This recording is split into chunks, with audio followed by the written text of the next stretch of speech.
Our Father in Thank heaven, you, Lord, in the name of Jesus, Help me, please, for Jesus. today bless our our family. family. Amen. Amen.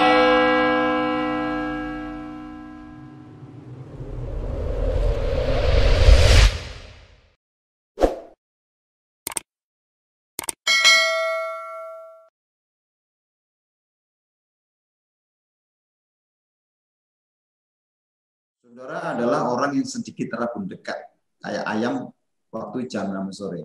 Ya. Padahal mujizat Tuhan itu kan Tuhan Yesus berkata di sini dan di situ. Ketika murid-murid berkata tentang 5.000 orang laki-laki yang bilang Tuhan, dia berkata begini, Tuhan suruh pulang aja ini orang ini, karena untuk memberi makan orang-orang ini dalam bahasa saya itu perlu membuat pabrik roti. Gitu. Tapi Tuhan berkata, kamu harus beri mereka makan. Dan Filipus berkata begini, di sini ada seorang anak. Nah, itu. Jadi mujizat itu kan dari di sini dan di situ. Kalau tidak bisa melihat pematik itu, berarti rabun dekat, saudara. Ya. Kalau nilainya 7 sampai 20, ya, semua satu, semua. Nah, saudara, ini orang yang bertanya siapa yang akan menyalakan lampu. Jadi saudara adalah pemalas, orang yang malas, ya, orang yang senang menyalahkan orang lain, ya, orang-orang yang mengandalkan orang lain. Kalau ini gelap, yang dicari, kok nggak ada sih yang menyalakan lampu. Ini saudara. Kemudian visi, ya, ini menurut George Barna, itu adalah gambaran mental atau gambar mental seseorang yang jelas mengenai masa depan yang diberikan oleh Tuhan kepada hamba-hamba pilihannya. Kenapa Van der Lusdrecht mau berangkat ke Toraja? Karena dia melihat gambaran yang jelas. Kenapa Nommensen itu mau berangkat ke Pulau Sumatera? Karena dia punya gambaran yang jelas. Padahal senior-seniornya sudah dimakan, tapi karena dia punya gambaran yang jelas tentang akan panggilan Tuhan, dia berangkat, saudara. Jadi itu. Dan berdasarkan pengenalan yang akurat mengenai Tuhan, diri sendiri dan situasi kondisi. Jadi dia mengenal, makanya pentingnya kan pengenalan akan Tuhan. Jadi saya tadi menuliskan di chat itu bahwa persahabatan dengan Tuhan itu harus dimulai dengan doa, karena doa itu sebuah komunikasi. Dan kalau ditanya komunikasi itu sejauh mana, ya komunikasi itu ya sejauh kita mau berkomunikasi. Semakin kita intens berkomunikasi, semakin kita memiliki pengenalan yang baik dengan Tuhan. Kemudian tadi visi ini bagaikan mata elang, saudara. Ya, tajam. Kemudian yang kedua, visi ini bagaikan kaca pembesar. Jadi bukan besar tapi dilihat kecil tadi, tapi sesuatu yang kecil itu dia bisa melihat dengan jelas. Karena bagaikan kaca pembesar. Kemudian yang ketiga, visi itu bagaikan bantaran sungai. Orang yang punya visi ketika melihat awan sebesar telapak tangan itu sudah tahu ini akan terjadi hujan. Kalau sudah lihat Elisa kan, begitu dia melihat awan, diberitahu hambanya melihat awan sebesar telapak tangan, dia berkata, langsung mengencangkan ikat pinggang dan berlari. Ini saya melihat ini kita hari-hari ini sebenarnya awal dari penuaian yang besar buat Indonesia. Dan saya pernah share dengan fasilitator, ya, senior di Jaringan Doa Nasional ketika retreat Menara Doa Kota di Kaliurang, kan beliau ngobrol. Saya bilang, setelah pencanangkan ibu kota akan terjadi banyak guncangan di Indonesia. Karena ini awal sebuah perubahan massa, awal dari sebuah perubahan zaman. di Indonesia. Dan betul, saudara, sejak ibu kota negara di Kalimantan itu dicanangkan, ya terjadi goncangan, dan sampai hari ini akhirnya terjadi Tuhan kerjakan banyak hal di negeri kita. Makanya ini pentingnya ketika orang menangkap visi, itu air itu mau mengalir kemana, gitu. Kita harus ngerti. Ketika kita melihat gambar, kita melihat sesuatu tanda, itu kayak seperti melihat air di sungai. Ini ujungnya kemana? Kalau saudara ya, yang di Solo itu, makanya kan kalau ngaku orang Solo nggak ngerti muara dan hulu dan hilirnya Sungai Bengawan Solo, itu namanya bukan orang Solo. Makanya Gesang itu bisa mengedukasi masyarakat, kemudian mempromosikan kota Solo sampai ke Jepang lewat lagunya Bengawan Solo. Dia itu ngerti dari mana ke mana. Itu orang yang punya visi. Sebagaikan bantaran sungai. Gitu. Kemudian berikutnya, saudara, apakah pentingnya visi bagi kita, bagi seorang pendoa, bagi hamba-hamba Tuhan? Yang pertama, karena visi itu menjelaskan tujuan. Orang yang punya visi, dia akan ngerti tujuannya kemana. Gitu. Kemudian yang kedua, pentingnya visi itu apa? Orang akan mengembangkan skala prioritas. Karena di dalam hidup ini kan ada penting, ada mendesak. Ada mendesak dan penting, gitu loh, saudara. Kita kan orang yang punya visi akan bisa mengembangkan skala prioritas. Ini mendesak dan penting, ini mendesak. Orang-orang yang punya visi bisa membedakan ini. Ya. Contohnya begini. Lagi seminar begini, kemudian saudara lapar. Nah, ini kan nggak penting, tapi mendesak. Karena mungkin kalau nggak makan, punya mah, saudara. Gitu. Jadi bisa dia memiliki bisa mengembangkan skala prioritas. Ini mendesak dan penting, ini penting, ini mendesak, ini nggak penting, ini nggak mendesak. Nah, itu. Jadi banyak orang-orang itu menempatkan prioritas yang nggak penting jadi penting. Contoh aja, ya kan, ibadah. Banyak orang justru hari-hari ini menggunakan COVID sebagai dalih untuk tidak ibadah. Itu kan memprioritaskan sesuatu nggak penting, tapi dijadikan penting.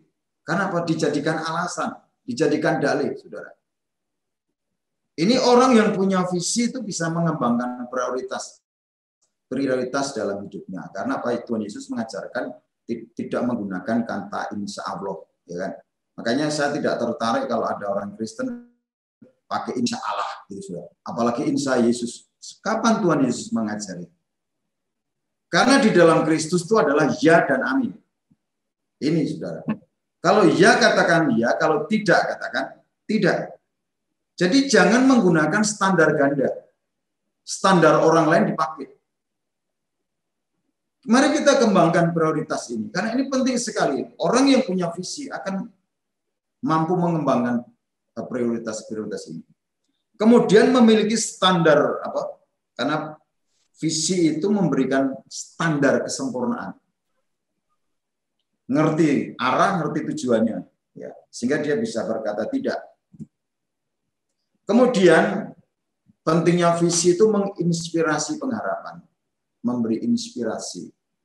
Ya, ketika ini datang ke Tuhan, karena visi itu datangnya dari Tuhan, dan itu bisa membakar hidup seseorang. Kemudian memang bukan berarti orang yang punya visi tanpa tantangan, tetapi selalu melihat yang namanya jalan keluar, selalu ada inspirasi tentang pengharapan.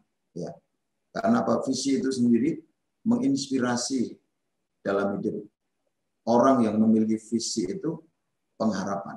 Yang kelima, memotivasi komitmen. Komitmen begini, wah hari ini gagal, saya percaya hari besok. Kalaupun hari ini gagal, saya percaya Tuhan tolong. Kalau kemarin hari Tuhan tolong, hari ini dan besok Tuhan pasti tolong. Begitu. Itu memotivasi komitmen. Dan di dalam Alkitab ini kan banyak sekali, saudara ya, orang yang hebat-hebat ya.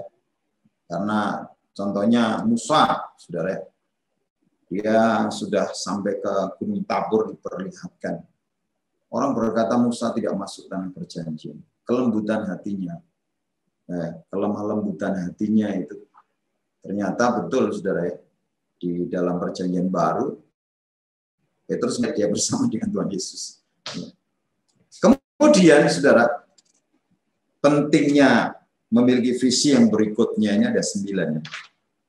Yang keenam itu memaksimalkan produktivitas. Jadi orang yang maksimal, ya. Jadi bukan orang yang nanggung, saudara. Ya. Kalau bilang senangnya lumayan, gitu, saudara. Padahal karena Tuhan Yesus berkata gini, kalau orang ngajak kamu jalan 1 mil, ajak dia jalan bersama dia sejauh berapa? 2 mil. Nah, dia orang yang maksimal produktif. Daud ketika mau melamar itu anaknya Raja Saul memberikan mahar itu 100 kulit katan orang Filistin. Daud kasih 200. Bukan mentalitas lumayan, ya kasih 70 aja kan lumayan. Enggak, Daud kasih 200. Itu orang yang maksimal. Kemudian pentingnya visi yang ke-7 itu memperluas cakrawala. Artinya apa? Orang yang punya visi itu pengetahuannya itu akan luas. Dia punya kerinduan untuk belajar. Gitu. Nah, saya bersyukur Bapak Ibu Saudara hari ini sebenarnya kita sedang saling belajar. Ya, belajar. Ini kan memperluas cakrawala, saudara. Karena saudara punya visi bagi kota saudara. Saudara punya visi buat bangsa dan negeri ini. Kemudian yang ke-8, pentingnya visi, ya, itu membakar gairah. Orang kalau punya visi itu gairahnya untuk melayani luar biasa. Makanya ada istilah orang kehilangan kasih mula-mula. Tetapi orang yang memiliki kasih mula-mula itu bergairah sekali, saudara. Saya ini bertobatnya di kota Solo, saudara. Ya, saya itu bergairah, saudara. Dulu pertobatan pertama setelah dilayani pelepasan, saudara, saya lihat di pohon-pohon itu, saya pikir di situ selalu ada setan-setan, saya tengking-tengking, saudara. Ya, makanya sekarang kalau ada orang lagi cinta mula-mula, ya saya maklum aja nengking-nengking pohon karena dia lihat, mungkin ada lihat apa gitu ya. Saya pernah ngalamin awal-awal bergairah. Bagaimana memelihara gairah itu ya memiliki visi, saudara. Saya makanya juga punya visi untuk membangun sebuah bukit doa yang namanya Bukit Doa Hebron. Saya step by step ya, tanah, kemudian peletakan batu pertama, mengatur tanah. Ya tantangan banyak, tapi saya bakar gairah saya sampai sampai visi itu tergenapi. Yang ke-9 itu meraih potensi terbaik dalam diri saudara. Jadi bukan yang lumayan, tapi yang terbaik. Saudara selalu belajar memberi yang terbaik, melakukan yang terbaik, mengerjakan yang terbaik. Ini ada 9. Ini sebuah yang menarik, saudara. Yang ketiga, yang keempat, saudara. Nah, ini seorang pendoa, ini belajar dari seorang bernama Nehemia itu melahirkan visi. Tadi sudah saya sebutkan ya, orang-orang itu melahirkan sebuah kegerakan doa. Kemudian di sini kita belajar dari Nehemia, kita lihat yaitu dia berada di Babel waktu pemerintahan Nebukadnezar. Ya, pada tahun 586 sebelum Masehi, Nebukadnezar itu merebut kota Yerusalem dan banyak orang-orang, anak-anak muda yang ikut dibawa dalam pembuangan. Nah, ini apa namanya, Nehemia ini punya latar belakang, dia pulang, saudara, pulang kampung.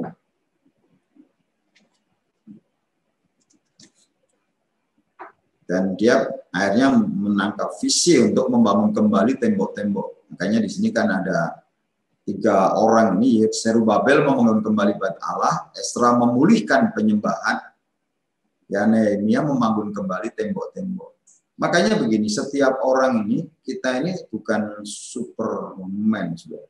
Kita harus ngerti bagian kita. Saya selalu berdoa begitu, Tuhan, bagianku itu apa? Ya, di dalam kegerakan doa di Indonesia itu bagianku apa? Saya seringkali, kan saya gini, saya ini bukan orang yang tahu semua dan bukan saya nyadari dan saya ini bisa semua, enggak. Tapi saya selalu ngambil bagian yang paling kecil. Ya. Dan saya seringkali tunjukkan Tuhan untuk jadi pematik. Saudara. Kalau itu belum apa namanya senjata, saudara, itu pasti ada pematiknya atau ya pematik. Ketika itu ditarik, itu peluru itu lepas. Dan saya ngambil bagian itu. Makanya ketika saya datang ke Palu waktu selesai gempa kan. Waktu gempa kami dengan tim TCI itu ada di Makassar. Dan saya sejak itu berdoa ya dengan jarak jauh membantu teman-teman yang dari Palu yang di Makassar dan komunikasi dengan teman-teman di Makassar untuk menolong gitu. Tapi saya mulai berdoa bagian apa yang saya harus kerjakan Tuhan di kota itu. Kemudian bulan berikutnya saya ke Palu. Kebetulan saya ini punya baju banyak, saudara.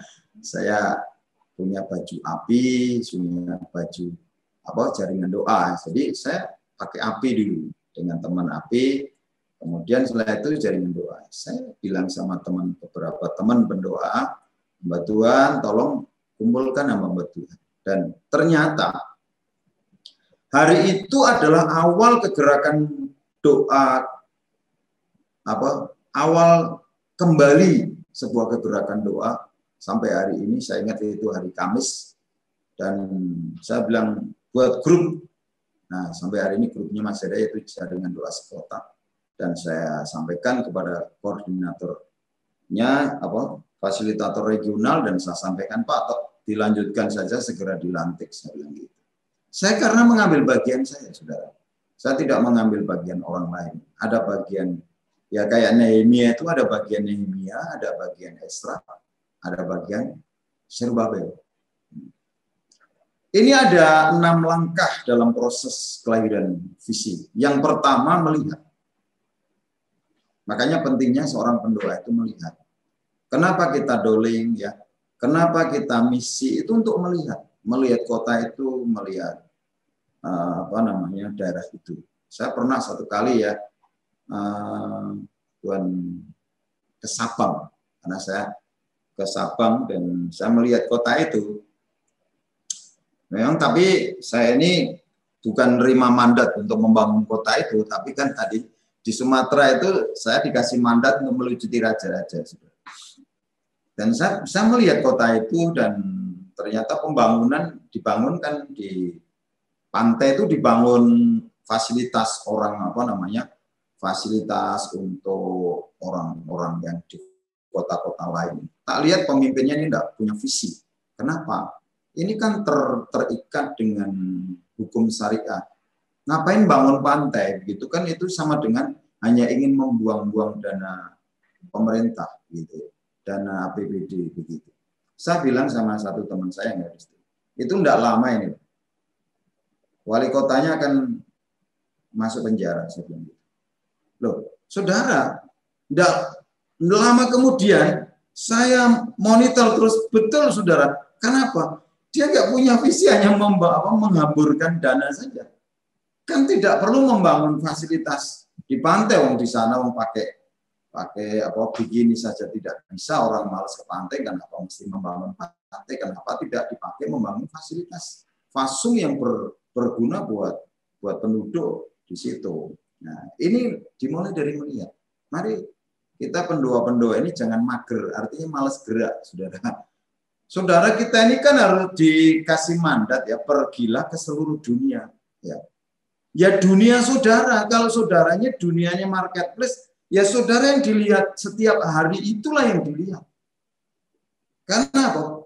Kita ini diutus di dunia kita, bukan dunia yang lain, saudara. Jadi itu ya, mulai dari melihat. Yang kedua, kata melihat ini sudah ya. Kita lihat ini dari riwayat Nehemia bin Akalia ini. Ya.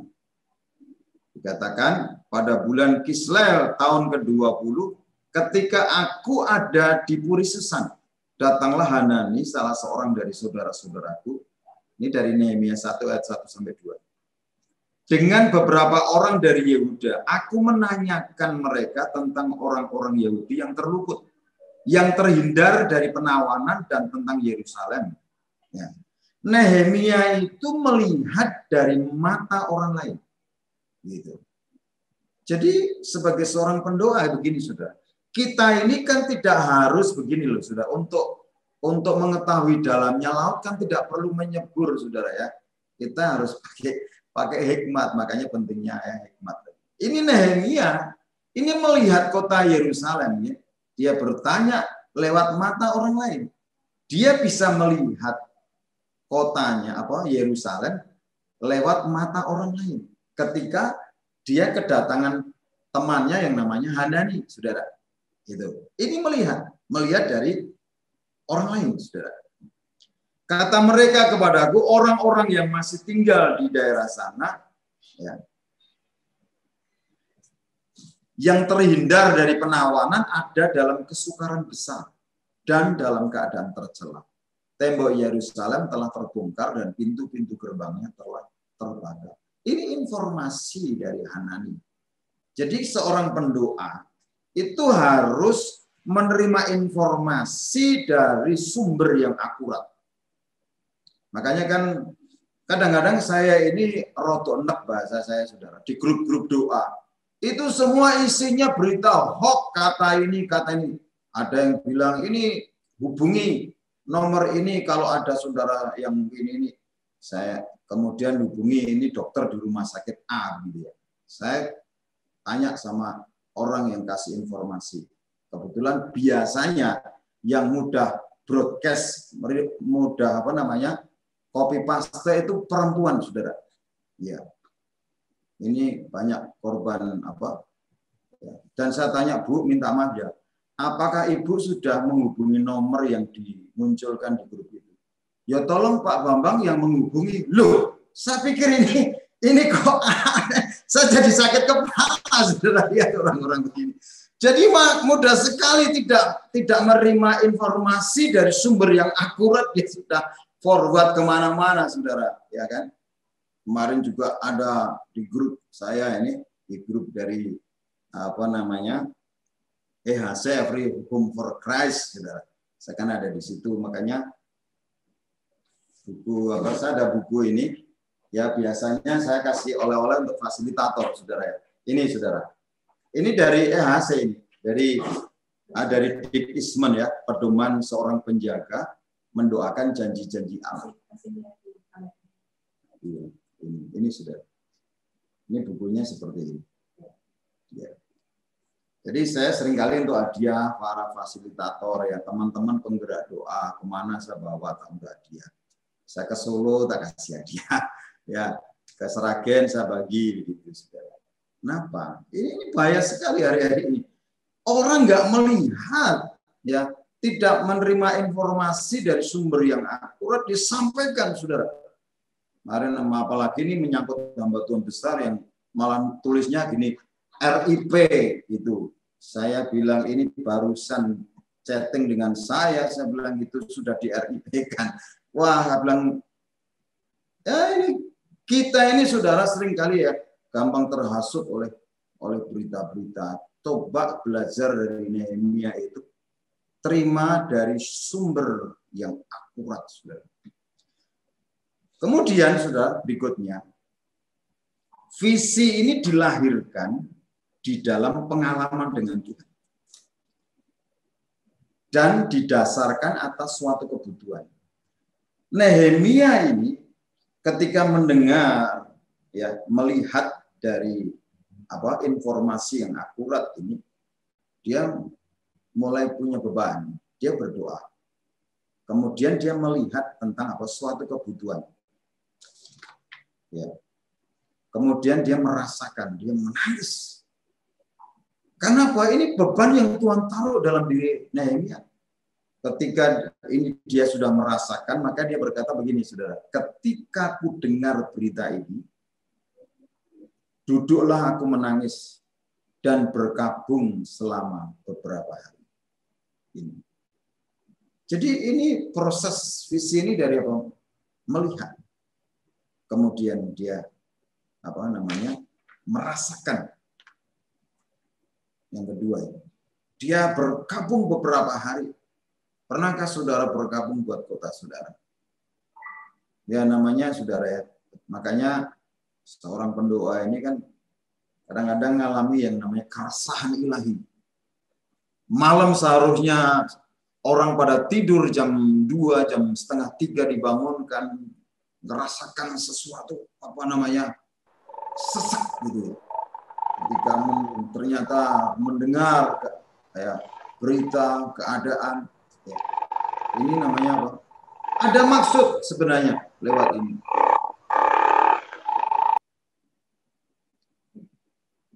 Ada maksud Tuhan. Kita ini bisa nggak merasakan? Ini namanya apa? Ini bukan hanya sekedar simpati, namanya empati, saudara. Berkabung. Nah, setelah yang kedua merasakan, yang ketiga adalah merasakan sebentar, saudara. Yes. Mengadopsi. Pendoa yang visioner itu bersedia menempatkan kebutuhan tersebut di dalam doa dan hati. Kemudian merasakan kesedihan secara pribadi. Itu namanya empati, saudara. Dimasukkan di dalam hatinya. Karena memang saya percaya Bapak Ibu Saudara kalau saudara ini seorang pendoa ini bisa mengalami hal-hal yang kadang-kadang nggak ngerti ya, saudara. Ya, saya ini kan pernah ya satu kali ketika Tuhan suruh saya ke Aceh, ke Banda Aceh, saya tanya, Tuhan saya suruh kemana saja? Ini, oke. Ini 3 tempat ya. Saudara, ketika sampai sana, saya juga bertanya, aku harus kemana dulu? Tuhan bilang, ke kuburan. Loh, ngapain? Itu ternyata di sana ada kuburan Belanda, itu 2000 tentara Belanda yang mati, dan ternyata ada 200 orang Yahudi yang ikut mati di situ, saudara. Dan itu kuburannya besar ya, termasuk kuburan besar. Dan ketika itu ke musim tsunami, saya marah, saudara. Doanya rasakan kayak kemarahan. Kenapa ini 200.000 orang mati, Tuhan? Ini adalah kejahatan kemanusiaan, saya bilang gitu. Nah, saya tanya, salahnya apa? Orang Aceh. Gitu. Kenapa engkau bunuh? Dan akhirnya saya terima jawabannya. Saudara, kalau saudara ingin tahu jawabannya, ya saudara nanti chat pribadi aja. Ya. Oke, yang ketiga mengadopsi, saudara. Karena apa? Di sini dikatakan bahwa Nehemia itu berkabung ya. Dikatakan dan berkabung selama beberapa hari. Ini mengadopsi. Ya. Beban itu diadopsi.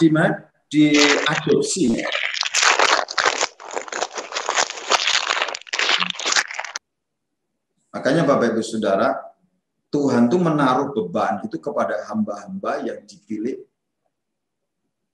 karena melihat kebutuhan. Ya. Melihat sebuah kebutuhan. Ketika saudara lewat sebuah daerah, saudara melihatlah kebutuhan di tempat itu. Ketika sudah melihat kota saudara, apa kebutuhannya? Ketika saudara melihat pelayanan, ya apa kebutuhan? Ini penting, saudara. Karena apa? Lewat beban ini Tuhan ingin kita ini apa? Menghadirkan kerajaannya di bumi, saudara. Makanya kalau ada orang pelayanan nggak melihat kebutuhan, karena namanya pelayanan ini, saudara. Orang ini kan melihat sebuah kebutuhan. Apa yang harus aku kerjakan buat kota ini, buat kotaku? Ya, ini kan karena melihat sebuah kebutuhan. Seorang pendoa yang tidak bisa melihat sebuah kebutuhan, dia seperti pendoa yang buta, saudara. Enggak, dia hanya bisa ngomong, tapi nggak ngerti apa yang diomongkan, tujuan ngomong nggak ngerti, saudara. Saya ini ya punya beban buat kota saya, sehingga saya sampai mau terlibat ya di dalam pilkada, tetapi secara spirit, saudara. Karena apa? Kita ini kan dikasih mandat itu melucuti raja-raja, kan Tuhan itu menaikkan, menurunkan raja-raja dan menaikkan. Kita punya hak untuk meminta pemimpin, saudara. Dan kemarin ya saya juga melihat kebutuhan, ini kota ini nggak boleh stagnasi, saya bilang gitu. Saya pertama dikasih beban bahwa kota Magelang ini adalah kota jasa, dan yang bisa dikembangkan adalah rumah sakit. Seperti di Singapura atau Malaysia ini namanya, bukan, di Penang, saudara. Dan orang-orang Indonesia yang sakit bisa ke Penang.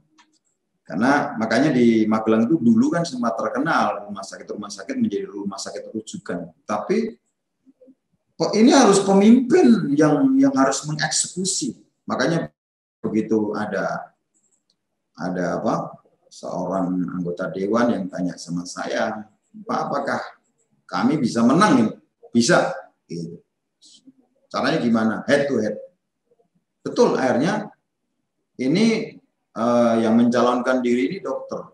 Nah, karena saya ini punya beban untuk kota saya supaya kota ini menjadi memiliki rumah sakit yang menjadi rujukan, saudara. Begitu yang dicalonkan dokter, saya support, saudara. Dan saya berkata menang. Gitu. Padahal selama ini impossible, saudara, untuk bisa menang. Karena apa? Selalu dikuasai oleh satu partai yang mayoritas.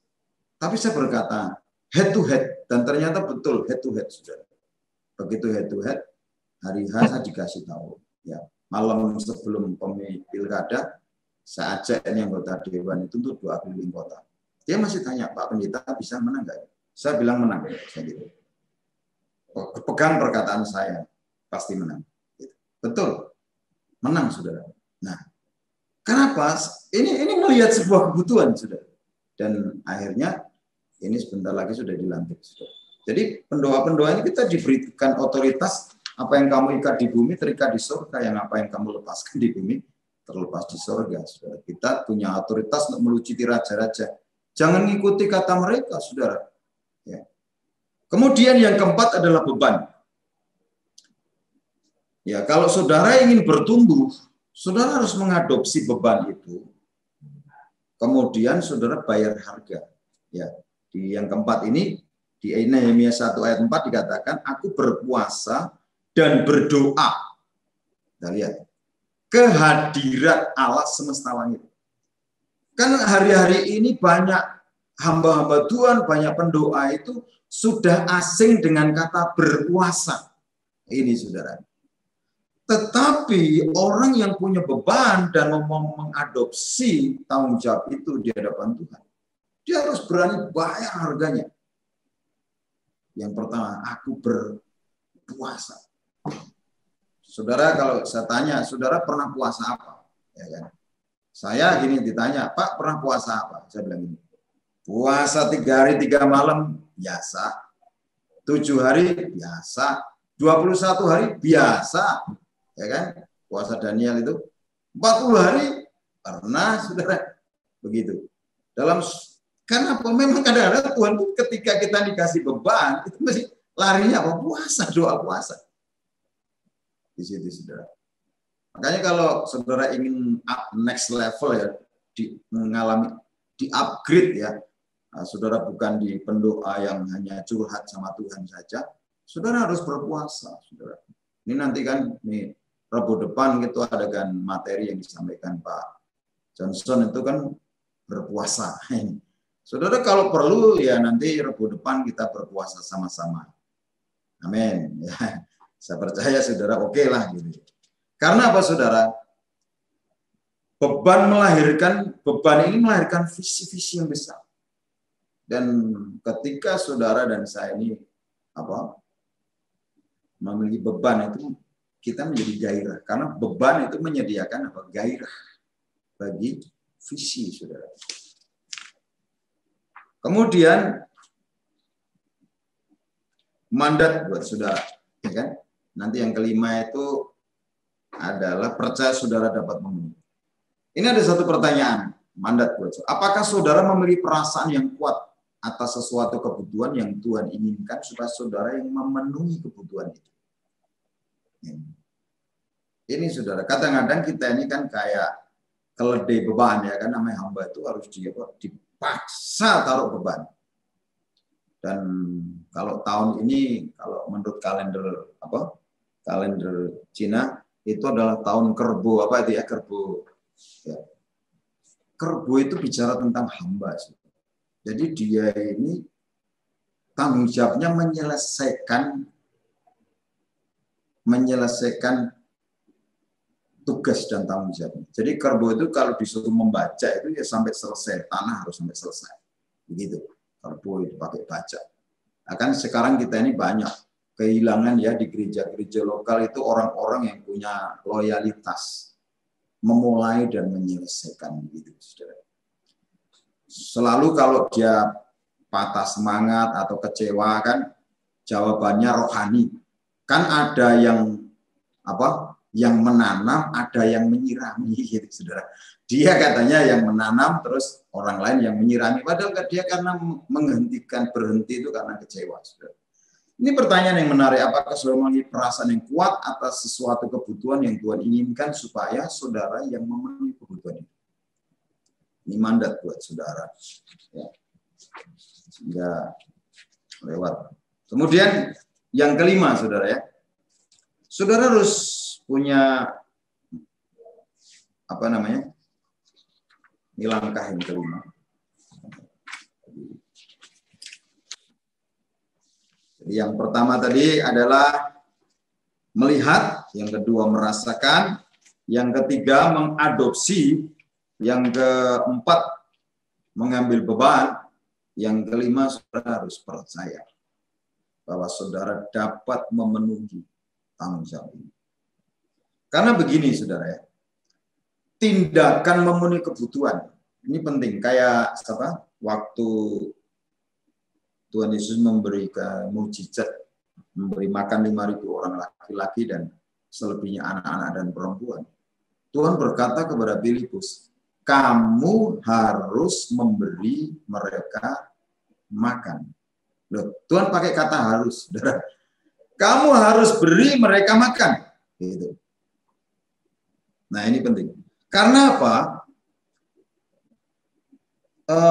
Visi ini bisa terwujud itu ya perlukan tindakan namanya ketaatan, saudara.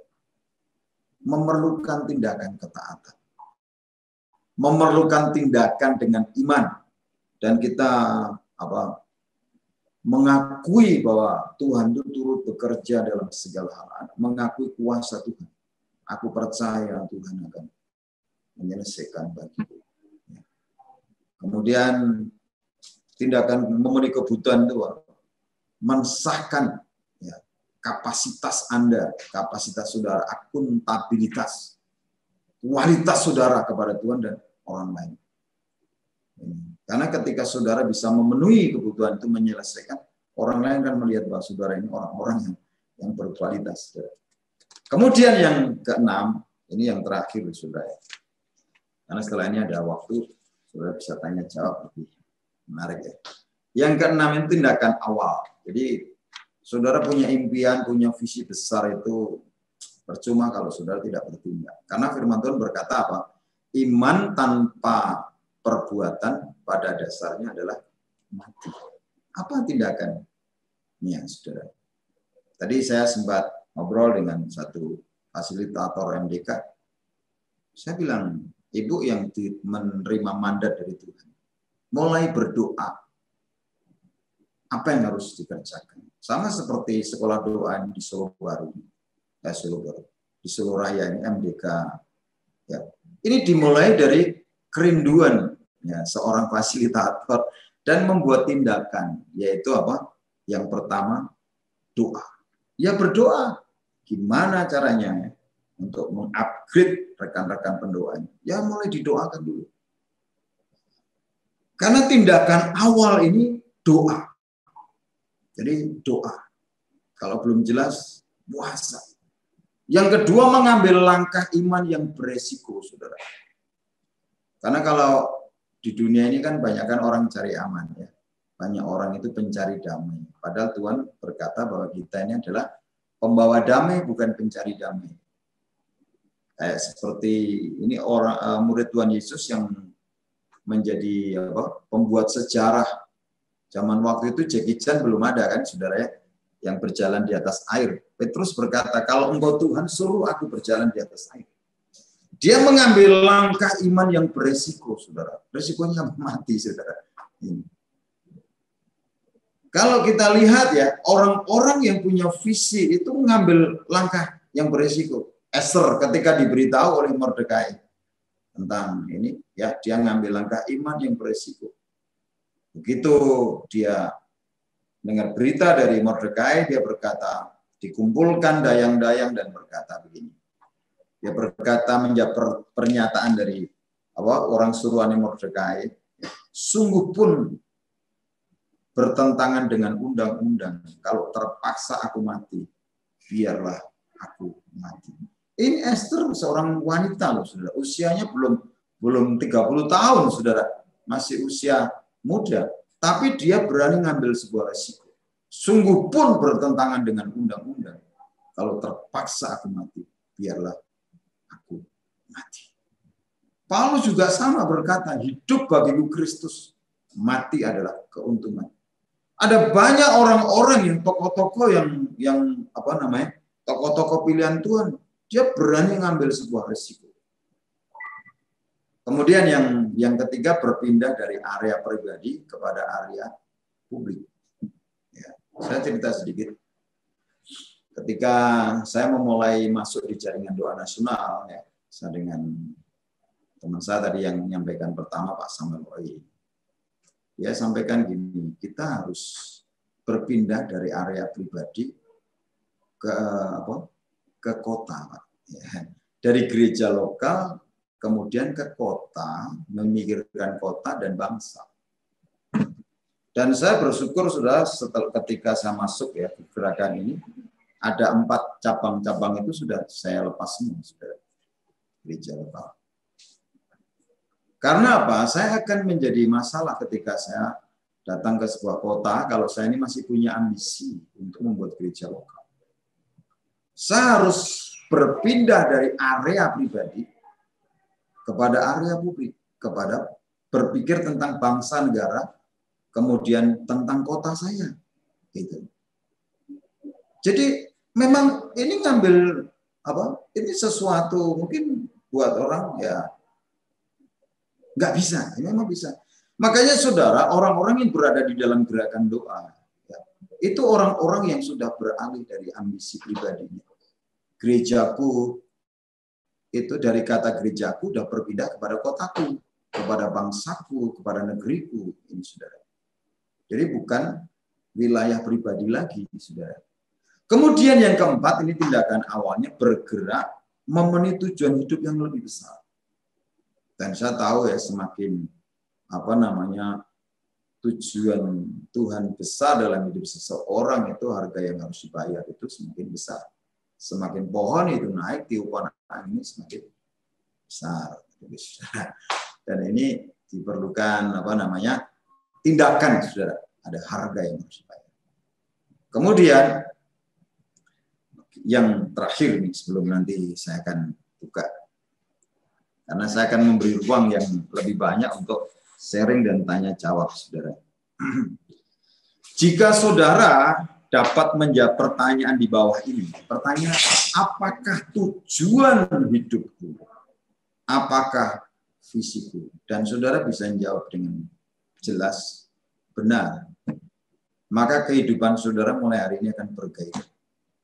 Karena saudara melihat tujuan hidup saudara jelas. Ini saudara, Tuhan memberkati. Haleluya.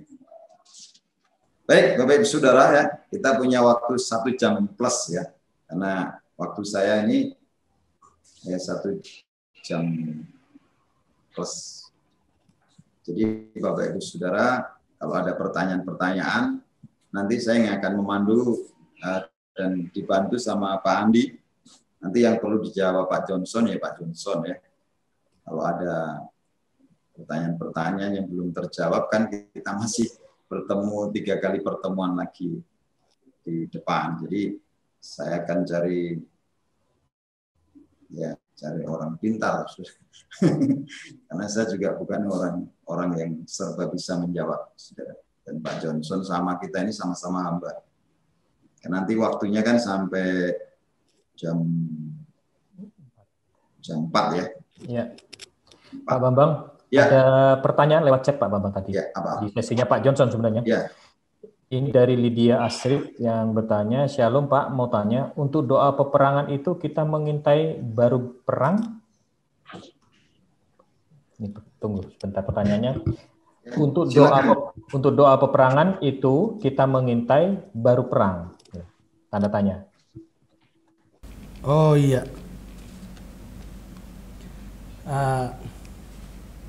Baik. Shalom. Apa? Oh ya, baik. Jadi pertanyaannya tadi, apakah kita mengintai baru perang atau bagaimana begitu maksudnya ya? Iya, jadi dalam peperangan rohani ada yang kita bisa langsung perang, tapi ada juga yang memang perlu pengintaian. Jadi yang perang itu memang harus, kalau kita diserang maka kita harus berperang. Tapi bicara doa pengintai sebenarnya itu menggambarkan tentang bagaimana kita mau merebut satu wilayah, satu kota, kita perlu mengintai. Habis itu baru kita melakukan satu tindakan perebutan, peperangan untuk perebutan, begitu. Jadi memang nanti dalam pelajaran peperangan rohani, habis itu ada pengintainya. Jadi ada satu hubungan kerjasama yang baik. Nanti kita bisa tahu di mana kita berperang dan yang mana yang harus kita lakukan pengintaian. Tetapi dalam pengintaian bisa saja langsung melakukan peperangan, bisa. Tergantung tuntunan Tuhan pada saat itu. Begitu. Ya, terima kasih. Saya harap ini bisa menjawab pertanyaan Ibu Lydia Astrid. Dari Bapak Subari, ini bertanya, bagaimana melatih kepekaan atas kehadiran Tuhan? Iya. Bagaimana melatih kepekaan atas kehadiran Tuhan? Iya. Jadi bicara kepekaan ini adalah membangun hubungan itu penting. Semakin kita membangun hubungan dengan seorang teman kita, maka waktu dia telepon kita sudah tahu ini siapa ini. Semakin kita mengenal suaranya, cara berbicaranya, itu semakin kita akan peka itu. Oh ini si A, pasti tidak salah ini. Jadi membangun hubungan dengan Tuhan itu penting sekali. Dengan membangun hubungan terus, maka kita akan lebih peka. Baik panca indera kita bicara tentang karunia-karunia itu, di mana kepekaan kita akan bertumbuh di karunia-karunia ya. Ada karunia penglihatan, karunia marifat, karunia nubuatan, macam-macam karunia ini. Jadi karunia-karunia akan bertumbuh itu kalau hubungan kita dengan Tuhan terus kita bangun. Itu akan membuat kepekaan kita semakin baik, terarah kepada tuntunan di dalam karunia-karunia itu. Begitu. Terima kasih Pak. Iya. Satu pertanyaan lagi dari Gusti Agung Ayu dari Bali. Pertanyaannya begini, bagaimana cara mengajarkan pendoa menara untuk bisa meningkatkan level para pendoa sampai bisa menjadi level penjaga? Level penjaga menara ya Pak ya? Iya, jadi kalau penjaga menara, kalau kita ikutin terus pelajaran ini, memang itulah yang kerinduan Tuhan di dalam pertumbuhan rohani, pertumbuhan pendoa syafaat. Jadi pendoa akan dibawa Tuhan sampai ke level penjaga. Dan ini memang ada pelatihan-pelatihannya. Waktu seseorang mulai masuk jadi pendoa, dia akan dibawa Tuhan naik ke level-level seperti itu sampai ke level penjaga. Begitu. Nah, nanti dalam pelajaran selanjutnya dari pelajaran ini nanti saudara akan bisa melihat itu bagaimana tuntunan Tuhan di dalam doa sampai ke level penjaga. Ada ciri-cirinya. Orang yang masuk di dalam level penjaga itu seperti apa, pengintai itu seperti apa. Nanti kita akan kenal itu. Sehingga dalam pertumbuhan doa kita nanti, baik di menara-menara doa setiap kota dan sebagainya, kita sudah bisa melihat pendoa-pendoa mana yang sementara ini sedang Tuhan bawa naik ke level itu. Nah, sebagai pemimpin atau sebagai pendeta, sebagai gembala, kita sudah bisa mengarahkan sehingga pendoa-pendoa ini punya satu diskusi komunitas untuk bagaimana mempertahankan atau mendoakan satu kota. Jadi ada ciri-ciri daripada pendoa penjaga itu ada, begitu. Dan memang itu yang kita rindukan, begitu.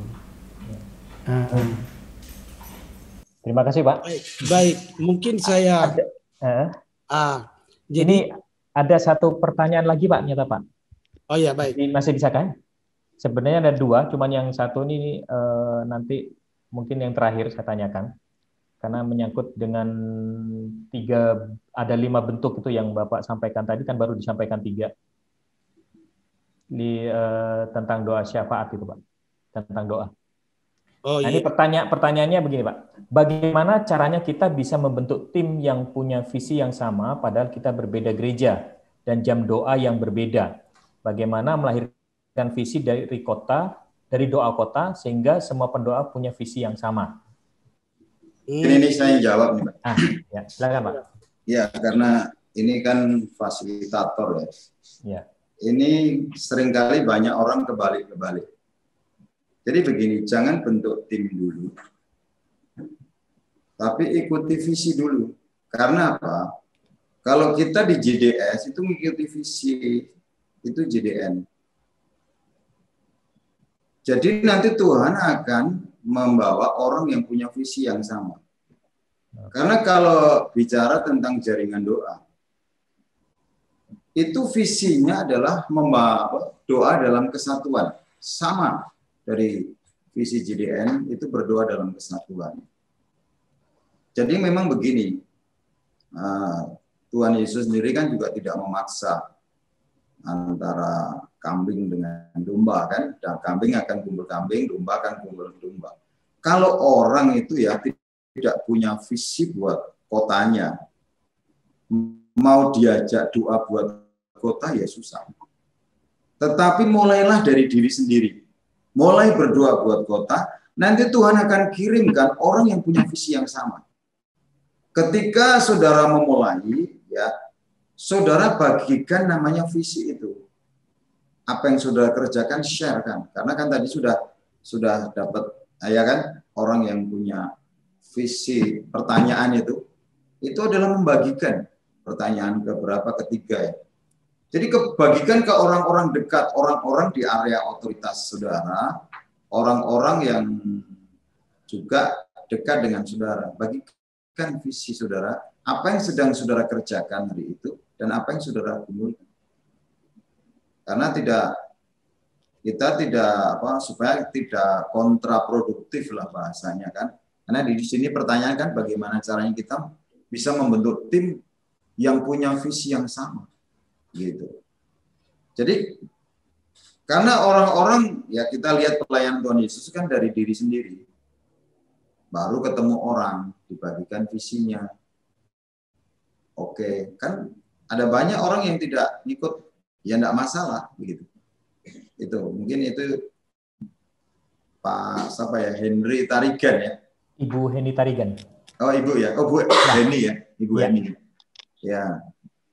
Jadi kita ngikuti visi aja, visi Jaringan Doa Nasional. Bagaimana melahirkan visi dari doa kota. Jadi ikutin aja, karena visinya adalah berdoa dalam kesatuan. Karena dalam doa ini kan kita sendiri yang harus lulus. Jangan kita mempersoalkan caranya orang berdoa. Tapi kita sendiri harus memahami prinsip dalam berdoa. Makanya dengan kita ngikuti sekolah doa ini, kita sebenarnya bukan belajar caranya berdoa, tapi bagaimana prinsipnya berdoa. Gitu. Karena selama ini kan banyak orang mempersoalkan cara. Ada orang doa kok nari-nari, ada orang doa kok.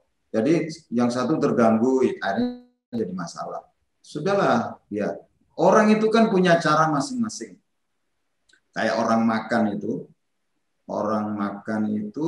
orang yang memang sukanya pakai tangan ya. Ya sudahlah, silakan aja pakai tangan. Ada senang pakai sendok ya, garpu. Itu kan bicara selera ya. Yang seringkali tidak prinsip dipersoalkan. Tapi memang kalau sudah masuk protokoler ya standar memang kan tidak bisa. Tapi kan itu orang kan belajar step by step. Mungkin ini ya untuk Ibu Eni ya. Jadi mulailah dari Ibu untuk kota. Kotanya di mana Ibu Eni ya? Di Solo ya Pak. Oh di Solo ya. Jadi jalan-jalan aja ketemu orang yang punya visi buat kota. Nanti ketemu. Pasti chemistry. Loh saya ini ketemu Pak Andi berapa kali, tapi begitu ketemu bisa cerita luar biasa. Karena orang satu memiliki visi yang sama gitu. Jadi di situ. Ya saya rasa itu ya. Pak, cukup ya? Baik, cukup. Ya. Itu ada. Ini kembali ke Pak Johnson nih Pak pertanyaannya. Tadi Pak Johnson di sesi yang kedua itu membahas tentang doa syafaat, itu akan ada 5 bentuk. Jadi tadi waktu dijelaskan itu baru nyampe ketiga Pak. Masih ada sisa 2 yang tertinggal Pak. Nah ini penasaran semua, pengen tahu Pak. Jadi bisakah dibahas Pak? Oh gitu ya. Iya. Baik. Di doa syafaat tadi ya? Ya, di sesi yang kedua itu. Iya. Sesi 2 atau sesi 1 ya tadi ya? Sesi 2. 2. Oh iya. Baik. Masih ada 2 poin tentang doa syafaat pengaduan dan tadi baru 3 ya? Iya. Nah, kemudian doa syafaat profetik atau nubuatan. Iya, baik. Jadi mungkin saya jelaskan sedikit ya. Ya. Baik. Hari ini kita juga ada sama-sama dengan Ibu Berliana. Beliau ada di samping saya dan beliau juga ada seorang pendoa yang juga mempelajari tentang profetik ya, tentang doa-doa. Ya mungkin sebentar nanti beliau akan sampaikan sedikit juga tentang doa profetik ini. Baik. Nah untuk itu dan untuk itu saya ajak untuk kita lihat dari kelanjutan dari pelajaran tadi tentang doa. Tadi sudah sampai ke poin ketiga dan kita masuk kepada poin keempat. Poin keempat adalah doa syafaat pengaduan dan pengampunan. Baik, mungkin ini secara cepat saya sampaikan. Iya. Doa syafaat pengaduan adalah suatu bentuk pengaduan yang dinaikkan kepada Allah dalam nama Yesus akibat kejahatan satu kota bangsa agar Allah mengampuni dan memulihkannya. Contoh dalam Yesaya 59 ayat 4 dikatakan, tidak ada yang mengajukan pengaduan dengan alasan benar. Saya bacakan sedikit. Dunia sedang jatuh dalam kemerosotan dosa dan sangat membutuhkan pertolongan Tuhan. Sebab tanpa pertolongan Tuhan hancurlah dunia ini beserta yang tinggal di dalamnya oleh karena dosa yang terlalu banyak. Dalam Hosea 2 ayat 1 dan 2 dikatakan di situ tentang adukan ibumu dan adukan. Jadi ini bicara tentang doa pengaduan. Nah, kalau kita membaca dalam ayat ini saudara, baik dalam kitab Hosea maupun apa yang dimaksudkan dalam Yesaya ini, bahwa memang benar-benar Tuhan mencari pendoa-pendoa yang bisa mengadukan masalah kota itu di hadapan Tuhan. Nah, kalau kita melihat hari-hari ini saudara, begitu banyak kota yang memang sebenarnya kalau menurut kita bahwa kota itu sudah seharusnya dipulihkan. Tetapi kalau kita melihat begitu banyak, ada beberapa wilayah tempat di daerah kita di Indonesia ini yang mengalami kegoncangan-kegoncangan yang memang kalau kita lihat ini memang merupakan satu dampak sebab akibat daripada dosa yang sudah memuncak di satu kota itu atau di wilayah itu. Nah, sebab itu dalam kondisi seperti ini, bagaimana caranya supaya kota, daerah, wilayah yang tadinya harus mengalami penghukuman dari Tuhan itu bisa dipulihkan kembali. Nah, ini memerlukan pendoa-pendoa yang bisa menangkap apa yang Tuhan mau kerjakan di kota itu, baik dari sisi masalah kota itu maupun juga apa rencana Tuhan untuk kota itu. Diperlukan kepekaan pendoa-pendoa yang bisa masuk di level doa pengaduan kepada Tuhan. Nah, saya kasih contoh kalau dalam pembahasan ini juga tentang Musa, bagaimana Musa mempertahankan bangsa Israel di hadapan Tuhan. Padahal bangsa Israel sudah mau dimusnahkan oleh Tuhan, tapi Tuhan coba untuk mempertahankan, mengadukan itu kepada Tuhan. Nah, jadi kalau saya perhatikan di wilayah kita, nggak usah jauh-jauh di negara lain, tapi di Indonesia sendiri ada banyak kasus yang memang seharusnya pendoa-pendoa ada di sana. Saya kasih contoh, waktu lalu itu ada pendoa dari Papua ya, dari Jayapura. Nah, mereka dari Jayapura datang ikut doa di Ibu Dora Kansil di kebaktian di gedung BPH GBI itu. Nah, jadi waktu itu habis saya sampaikan firman Tuhan, ibu-ibu pendoa ini, mereka sudah orang-orang tua yang suka berdoa ya. Mereka datang cerita. Jadi mereka bilang, Pak Pendeta, ini saya punya satu pertanyaan dan saya punya beban selama ini saya belum mengerti ini. Nah, lalu dia cerita, waktu sebelum Wasior itu terjadi bencana banjir lumpur itu ya. Jadi sebelum Wasior itu terjadi demikian, Tuhan sudah bicara kepada ibu ini. Waktu dia berdoa, Tuhan bicara, kau pergi ke Wasior, kasih tahu kepada mereka bertobat, kalau tidak bencana alam akan datang. Nah, jadi mama tua ini, kalau kami panggil mama tua ya, ini sudah pergi ke tempat itu lalu berdoa di sana, lalu dia beritahu kepada masyarakat di sana, Tuhan katakan kalian harus bertobat, kalau tidak nanti bencana alam datang. Nah, setelah mama ini menyampaikan demikian, dia ajak mereka untuk berdoa, tapi anak-anak muda di sana ini mereka kurang begitu respon, lalu mereka ngomong kata-kata yang kurang enak kepada mama ini. Maka mereka maki-maki, mereka bilang, mama sudah gila barangkali. Nah, lalu ibu ini karena tidak tahan terhadap penghinaan seperti itu, lalu dia keluar dari Wasior itu. Dia tidak terus mendoakan, mengadukan itu kepada Tuhan, tapi dia keluar dari kota itu. Turunlah bencana alam itu. Nah, waktu dia cerita sama saya, lalu dia tanya sama saya, Pak John, apakah saya sudah bersalah sama Tuhan? Begitu saya keluar, saya tidak menjalankan tugas yang Tuhan suruh. Saya keluar, artinya tidak menjalankan dengan baik. Saya keluar dari kota itu, bencana itu turun. Jadi saya sekarang merasa bersalah. Menurut Pak John bagaimana? Lalu saya menjelaskan kepada ibu. Saya bilang, Bu, Mama baru dimaki saja, Mama sudah tidak tahan dan harus keluar dari kota itu. Tuhan Yesus tergantung di salib, tapi dia terus sampai dia mati di salib, tetap dia ada di salib, mempertahankan di salib demi kita diselamatkan. Mama baru dimaki saja, Mama sudah keluar dari kota itu.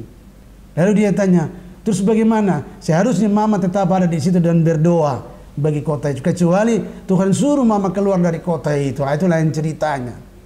Lalu dia bilang, kalau begitu saya sudah bersalah kali ya Pak Pendeta. Saya bilang, sudahlah, kita berdoa saja, mau minta ampun sama Tuhan. Nanti kalau kali berikut Tuhan tuntun Mama lagi untuk berdoa buat wilayah yang lain, Mama sudah mesti harus tahan untuk mendoakan. Nah, jadi artinya bahwa Tuhan sedang serius mencari pendoa-pendoa yang bisa mengadukan masalah kota itu seperti apa kepada Tuhan. Jadi kita dipanggil menjadi pendoa untuk mempertahankan satu wilayah supaya wilayah itu boleh dipulihkan atau diselamatkan. Begitu. Nah, ini yang saya sebut doa pengaduan atau doa syafaat pengaduan. Nah, kemudian secara cepat sedikit saya sampaikan lagi. Kemudian ada doa syafaat profetik atau nubuatan. Doa syafaat profetik merupakan suatu desakan untuk berdoa yang diberikan oleh Roh Kudus untuk situasi-situasi atau lingkungan tentang di mana Anda memiliki sangat sedikit pengetahuan secara natural. Karunia doa syafaat profetik adalah kemampuan untuk menerima sebuah permintaan doa segera dari Allah dan mendoakan hal itu dalam ucapan yang diurapi secara ilahi. Nah, baik. Para pendoa syafaat profetik biasanya adalah mereka yang mempunyai karunia doa syafaat. Dan mereka yang mempunyai karunia doa syafaat akan mendapatkan dan menyadari bahwa doa syafaat profetik merupakan bagian dari panggilan Allah dalam kehidupan mereka. Nah, doa syafaat adalah landasan bagi pelatihan bagi para pendoa profetik. Nah, jadi saudara, memang di level seperti ini, semua para pendoa itu bisa mendengar suara Tuhan dan menyampaikan pesan Tuhan. Yang dikatakan juga bahwa kita pendoa ini bisa mendapatkan pengurapan kenabian. Artinya kita bisa menyampaikan pesan-pesan Tuhan yang kita dapat dari doa-doa kita. Nah, namun tidak semua pendoa itu adalah nabi. Tapi setiap para pendoa kita bisa mendapatkan karunia-karunia untuk menyampaikan pesan-pesan Tuhan. Nah, dalam doa syafaat profetik ini sebenarnya ada beban-beban doa tertentu yang memang sudah waktunya untuk Tuhan suruh kita doakan, tapi juga untuk kita sampaikan dalam kata-kata profetik. Nah, ini biasa berlaku setelah kita mendoakan, Tuhan kasih beban buat kita berdoa buat satu wilayah, satu kota, satu pulau, maka kemudian Tuhan akan menyuruh kita untuk melepaskan kata-kata profetik bagi kota itu. Yang dimaksudkan suara Tuhan, ya. Begitu. Saya dulu masih di kampung di Alor, di apa wilayah saya doa, Tuhan bicara apa, kemudian Tuhan suruh untuk sampaikan pesan itu, nubuatannya. Nanti sudah sampai di Jakarta baru saya mulai, istilahnya adalah profetik atau menyampaikan pesan suara Tuhan, mendeklarasikan suara Tuhan. Nah, kalau yang saya pelajari waktu lalu, ya Tuhan suruh kau pergi ke tempat ini, ngomong seperti ini, ucapkan seperti ini, dan selanjutnya akan terjadi. Jadi sebenarnya di sini pendoa-pendoa itu Tuhan mau pakai untuk melahirkan sesuatu yang baru lewat kata-kata profetik itu. Ada banyak hal yang akan dibukakan dengan adanya bangkitnya pendoa-pendoa yang nanti Tuhan bawa ke level profetik. Saya percaya Indonesia punya banyak hal yang akan dibukakan. Nah, saya kasih contoh. Kemarin Pak Pendeta Gilbert pergi di Pulau Alor, daerah Sabanjar. Lalu beliau syuting di sana dan khotbah di sana, perkenalkan tentang taman laut, salah satu taman laut terindah di dunia, nomor 2 dari Karibia. Dan saudara bisa lihat di YouTube-nya itu ada. Nah, dan tempat itu adalah hasil doa dulu. Tahun 90 Tuhan suruh pergi ke tempat itu, lalu ucapkan. Dan tapi sebelum saya dibawa Tuhan untuk ucapkan kata profetik itu, sudah ada doa syafaat. Sudah ada 1-2 tahun berjalan. Baru giliran Tuhan katakan sekarang kau pergi dan ucapkan berkat, lepaskan berkat di tempat itu. Jadi ada di situ ada Pulau Ternate, Pulau Tereweng, Pulau Buaya, Pulau Pura, Pulau Pantar, dan saya berada di Pulau Alor. Di tempat itu posisi itu kita bisa melihat pulau-pulau itu. Tuhan suruh memberkati laut itu. Dan sekarang laut itulah merupakan salah satu wisata alor yang cukup terkenal yang dipromosikan. Nah, ini yang namanya doa syafaat profetik. Tuhan mau pakai pendoa-pendoa untuk melahirkan rencana Tuhan di bumi ini. Dan itu sudah bicara, ya karena Tuhan yang suruh kita ngomong saja. Nanti terjadi itu kuasa Tuhan. Gitu.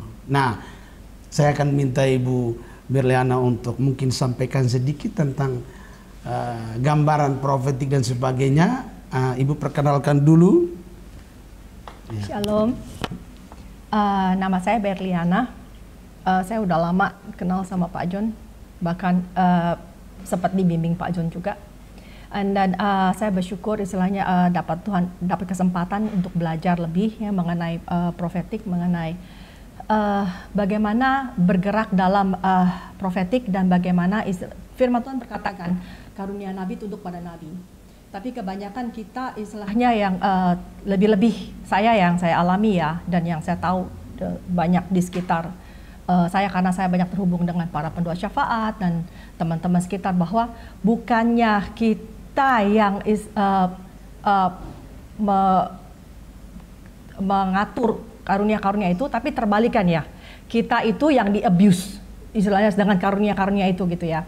Dan banyak hal istilahnya yang membuat bahkan orang-orang yang berkarunia, yang Tuhan udah taruh gift dalam kehidupan kita dari sejak kita masih di kandungan, karena kan Tuhan udah pilihan dan panggilan itu kan Tuhan tempatkan dari sejak kita masih dalam kandungan gitu ya. Dan apa aja yang kita perlukan untuk kita menjalani kehidupan kita sampai tahap akhir, itu Tuhan tahu, karena Tuhan itu adalah Allah, dia Alfa dan Omega, dia dari awal dan dari akhir, dia udah dia lihat perjalanan kehidupan kita dari sejak sebelum kita dilahirkan sampai kita tutup usia. Jadi nggak ada satupun dalam kehidupan kita itu yang merupakan kekejutan pada Tuhan, buat Tuhan ya, yang tiba-tiba dia bilang, ups, kenapa jadi begini ya gitu. Enggak, karena dia udah tahu semua gitu. Dan karena dia Allah yang setia gitu, dia Bapa, dia bukan hanya Allah tapi dia Bapa. Dia mau dari setiap kita untuk menyelesaikan pertandingan yang ditujukan dan kita dengan selesai. Karena apa? Dia Allah yang memulai segala sesuatu, dan dia akan menyelesaikan dengan sempurna semua yang dia mulai. Karena itu dia sudah tahu, oh anakku yang ini dia membutuhkan karunia dan gift apa dalam kehidupannya, dia akan mengalami ini gitu dalam perjalanan kehidupannya, atau dia perlu ini untuk memenuhi apa yang menjadi impianku dalam kehidupan. Karena dari setiap kita, dari Mazmur 139 dikatakan ya, pada saat kita dalam kandungan ibu kita gitu ya, itu Allah sudah mempunyai impian-impian, dan impiannya bagi kita tuh seperti banyaknya pasir di lautan. Seperti kalau kita aja punya anak ya, kita pasti punya impian-impian istilahnya untuk anak dari sejak di kandungan ya. Aduh anakku ini, aku mau engkau jadi begini gitu. Impian-impian orang tua gitu kan. Dan kita aja di bumi yang dikatakan bahwa orang tua yang gak sempurna di bumi punya impian yang indah buat anak-anak kita. Bayangkan Bapa di surga itu punya impian yang luar biasa buat kita gitu. Tapi yang lebih luar biasanya lagi adalah seperti kita berusaha membekali anak kita untuk supaya dapat mencapai impian-impian itu. Allah Bapa di surga juga begitu. Dan dia udah membekali itu semenjak sebelum kita dilahirkan. Dan dikatakan di dalam kandungan ibu kita ditenun sama Tuhan kan. Jadi semua gift, semua karunia, semua udah ditaruh gitu. Tapi begitu kita lahir gitu kan, kita nggak ada yang mentor mungkin gitu kan. Dalam perjalanan kehidupan kita nggak tahu istilahnya, oh akan begini kan gitu, karena apa? Karena kan firman Tuhan berkata gitu kan, firman Tuhan itu pelita bagi kakiku dan terang bagi jalanku. Itu adalah dua hal yang berbeda. Pelita tuh kita tahu, cuma tahu setelah abis ini langkah selanjutnya itu kita apa gitu, langkah selanjutnya kita apa gitu, kita nggak tahu di depan sana itu gimana gitu. Memang kalau indah banget ya kalau setiap perjalanan kita itu kita tahu terang, jadi kita dari ujung ke ujung udah tahu. Tapi banyak kan ada bagian kehidupan dalam masa kehidupan kita tuh cuman kita tahu langkah selanjutnya itu apa.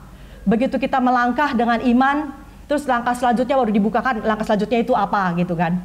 Nah jadinya tuntunan Tuhan, gift yang Dia kasih dalam kehidupan kita gitu. Kadang-kadang kita nggak tahu gitu, kenapa aku begini, kenapa aku begitu gitu. Kenapa kok karunia ini yang seakan-akan harusnya, dan kita bahkan nggak tahu kalau itu karunia gitu.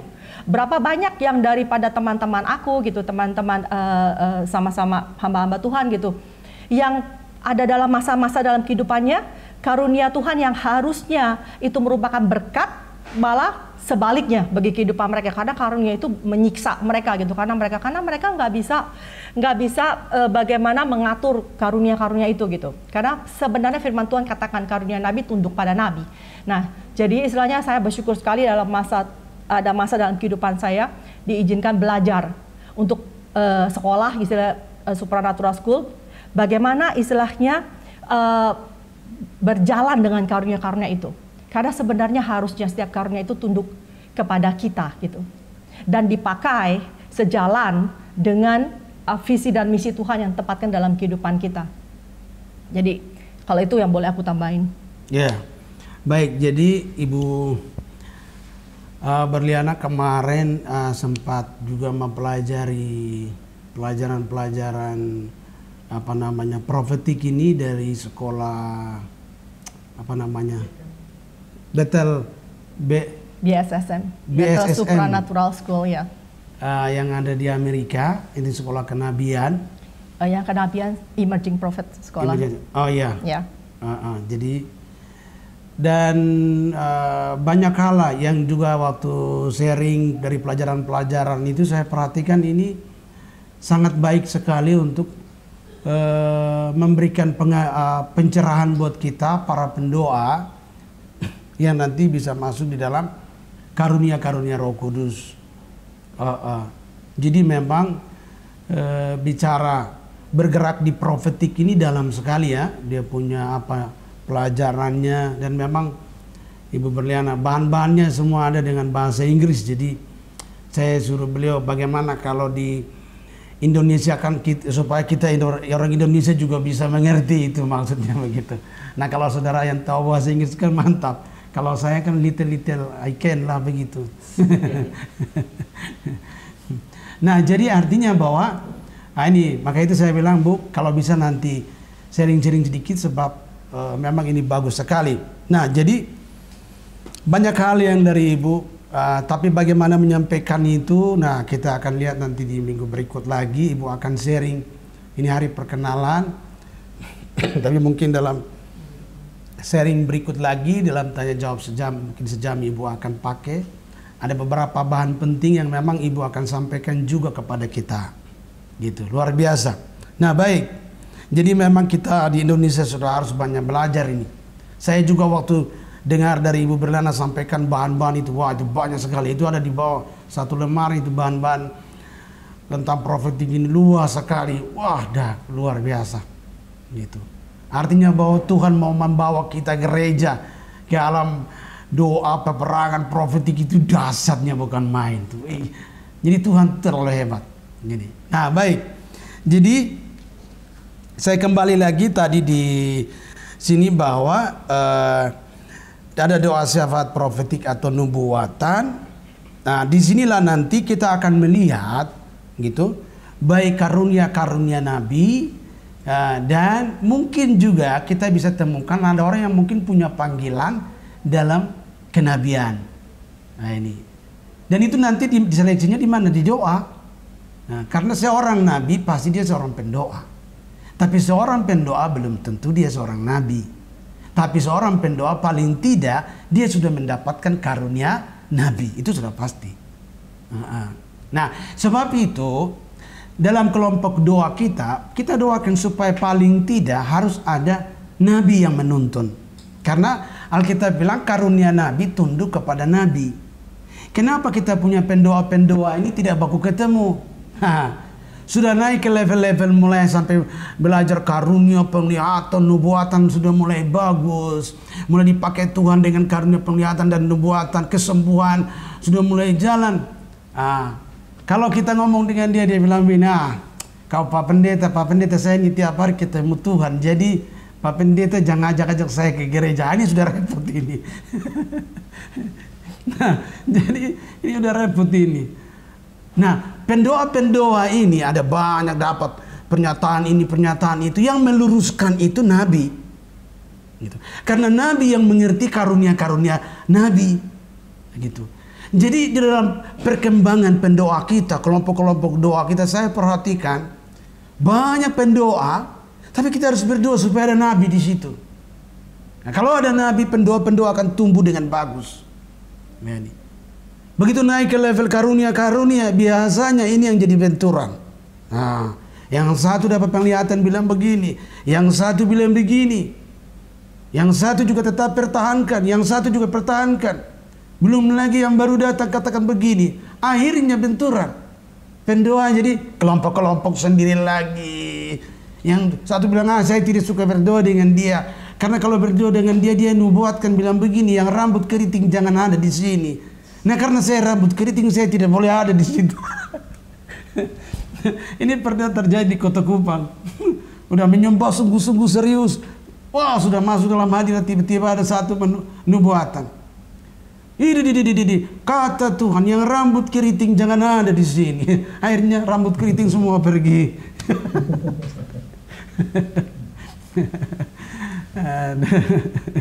Nah, baik, jadi saya perhatikan dalam pertumbuhan karunia-karunia, Tuhan akan tumbuhkan karunia-karunia Roh Kudus ini dalam pendoa-pendoa itu dahsyat luar biasa.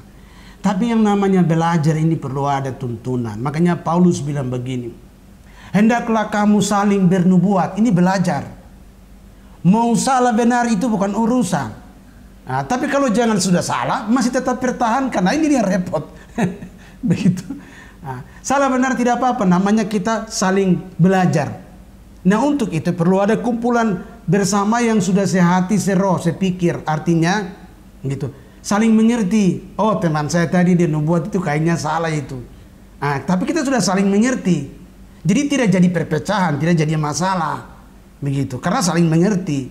Maka itu perlu kelompok yang seroh, sehati, itu penting di situ. Bukan seroh, sehati lalu membuat eksklusif, membuat kelompok sendiri, bukan. Tapi tujuannya supaya kita saling belajar. Nah, itu di sini. Nah, prakteknya ini memang saya kira gampang, tapi perlu pengertiannya ini. Memang ngeri-ngeri sedap lah, atau berat-berat ringan sebenarnya begitu. Mau dibilang berat tidak juga, mau dibilang ringan, kalau kita mau saja ringan. Belajar karunia ini saya perhatikan gampang, asal kita mau saja. Gitu, untuk mana yang dari Tuhan, mana yang bukan. Oh, ini teman saya ini kayaknya dia sampaikan ada campur ini sudah ada super mie, ada bakso, ada semua dia campur.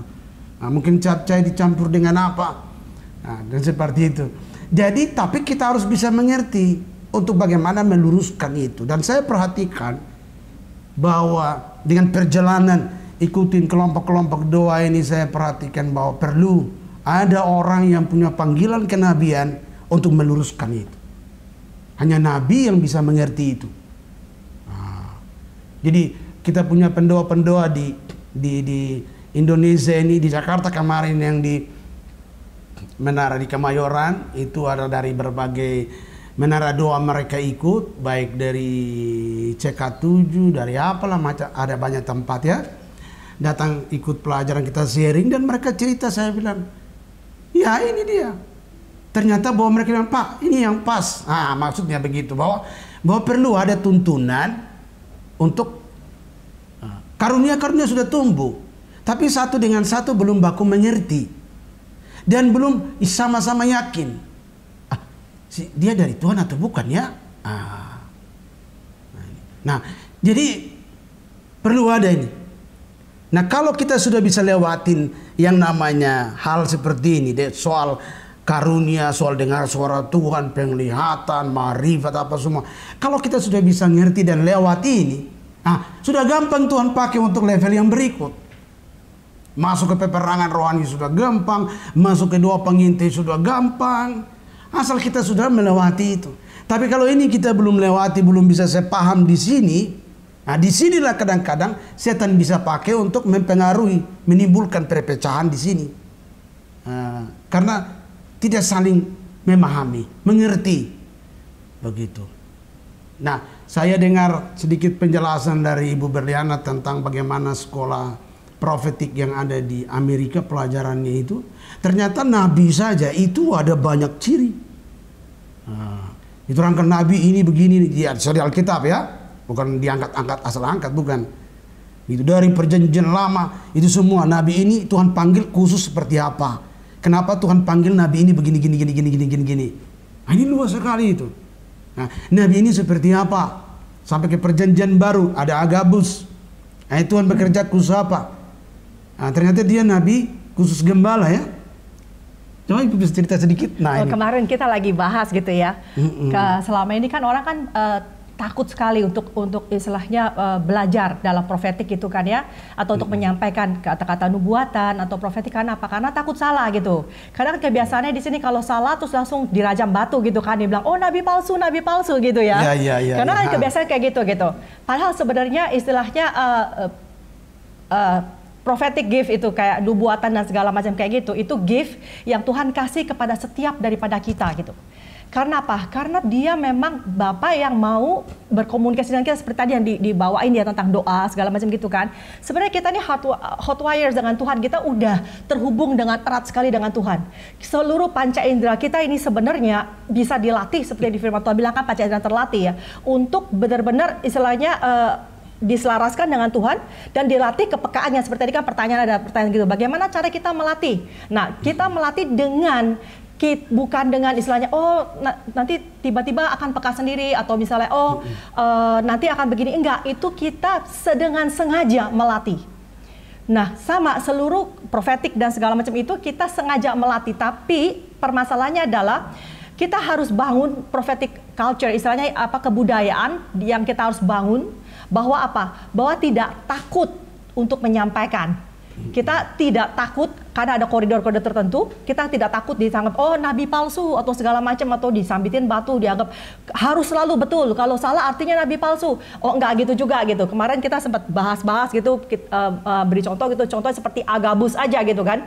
Agabus di Alkitab itu kan firman Tuhan kan bilang kan begitu banyak sekali cerita kejadian pas masa zaman Yesus, sampai kalau seluruhnya dicatat itu seluruh kitab seluruh dunia nggak akan cukup untuk mencatat itu.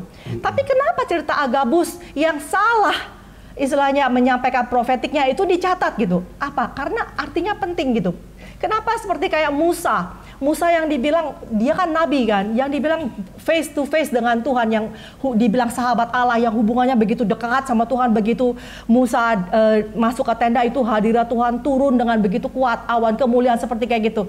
Loh, kok bisa salah juga gitu? Dan itu nggak membuat Musa nabi palsu gitu. Kalau kita lihat di Alkitab dibilang pada saat Israel diuber sama Mesir ya, pas mau lewatin, di depannya ada Laut Merah, terus di belakangnya tentara. Lalu istilahnya kan Israel bilang gini, apakah kita akan mati di sini dan sebagainya begitu kan. Terus Musa kan berdoa, terus Musa bilang gini, tenang, be still, tenang, Tuhan yang akan berperang bagi kita gitu kan. Dia bilang begitu. Nah, setelah nggak lama kemudian Tuhan jawabin Musa, hei Musa, kenapa diem aja? Lakukan sesuatu. Itu tongkat di tanganmu untuk apa? Ulurkan tanganmu dan belahlah Laut Merah. Jadi Musa yang harus membelah Laut Merah. Jadi bukan dia diam dan Tuhan yang berperang buat dia. Ternyata Tuhan yang bilang, lakukan sesuatu dengan otoritas yang telah kuberikan kepadamu, dengan kuasa dan otoritas kuberikan padamu. Lakukan sesuatu. Pada saat Musa mengendangkan tangannya ke Laut Merah, baru Laut Merah itu terbelah. Jadi di saat itu kita melihat kan, Musa saja yang hubungannya dengan Tuhan begitu erat, itu bisa salah loh nubuatannya, bisa salah prophetic word-nya, tapi nggak menjadikan Musa itu nabi palsu. Juga Agabus waktu itu Paulus ya, langsung dia samperin Paulus dan tangannya diikat gitu ya Pak John ya. Terus dia bilang gini, jangan pergi, nanti engkau akan diserahkan ke Gentiles gitu kan, untuk di bla bla bla bla gitu kan, dihukum dan sebagainya. Kenyataannya adalah malah sebaliknya, dia mungkin melihat itu, tapi dia menginterpretasikannya salah gitu. Karena apa? Karena prophetic word itu, kata-kata nubuatan itu mengandung 3 hal, yaitu satu revelation, istilahnya pewahyuan, di mana kita melihat, mungkin kita mendengar, kita mendapat gambaran seperti apa yang Tuhan mau kerjakan. Lalu ada bagian di mana harus kita interpretasikan itu gitu. Jadi kan istilahnya mungkin dikasih gambaran, misalnya seperti kayak Firaun mimpi gitu kan ya, dikasih lihat 7 sapi dimakan ini gandum dan segala macam, itu kan pewahyuan.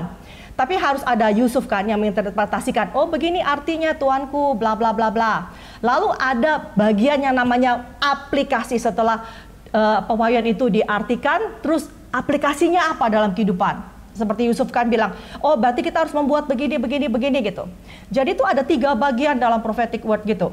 Nah, jadi si Agabus ini, dia melihat dalam alam roh, dia lihat, oh nanti kamu akan diikat kamu gitu, diserahkan ke Gentiles gitu kan. Tapi dia mengartikannya salah. Dia mengartikannya, dia bilang gini, oh nanti kamu akan diserahkan ke Gentiles, kamu akan dihukum dan bla bla bla bla gitu. Padahal kejadian yang sebenarnya adalah saat itu Paulus mau dibunuh oleh orang-orang Yahudi ya, orang-orang sendiri gitu kan. Nah, dilihatlah sama tentara, malah tentara Gentiles ini, Roma ini yang menolong Paulus. Memang ya dia dibelenggu, tapi tujuannya untuk ditolong, diselamatkan. Dan akhirnya bukannya diserahkan ke itu, tapi dikembalikan lagi. Jadi interpretasi itu dalam mengartikannya kita bisa salah. Jadi dalam profetik, dalam kehidupan kita sebagai orang-orang yang profetik, aku percaya bahwa setiap daripada kita itu dipanggil untuk menjadi orang-orang yang profetik. Karena itu isi hati Allah gitu. Itu isi hati Bapa untuk kita bisa berhubungan dengan Dia. Karena kita ini supranatural being ya. Kita ini nomor 1 adalah roh, spirit dulu, baru jiwa dan tubuh. Jadi hal-hal yang supranatural, hal-hal semua yang profetik itu hal-hal alam natural kita. Seperti ikan, naturalnya di air, demikian kita, naturalnya itu di supranatural. Bukan di alam fisik, kita memang supranatural, makhluk supranatural yang menempati tubuh, yang mempunyai pikiran. Tinggalnya di bumi, karena kita kan perlu nggak ngambang-ngambang gitu ya. Tapi kita nomor 1, kita adalah makhluk roh dulu. Jadi hal-hal supranatural, hal-hal seperti profetik itu hal natural kita sehari-hari. Cuman yang kita perlu lakukan adalah kita bertumbuh.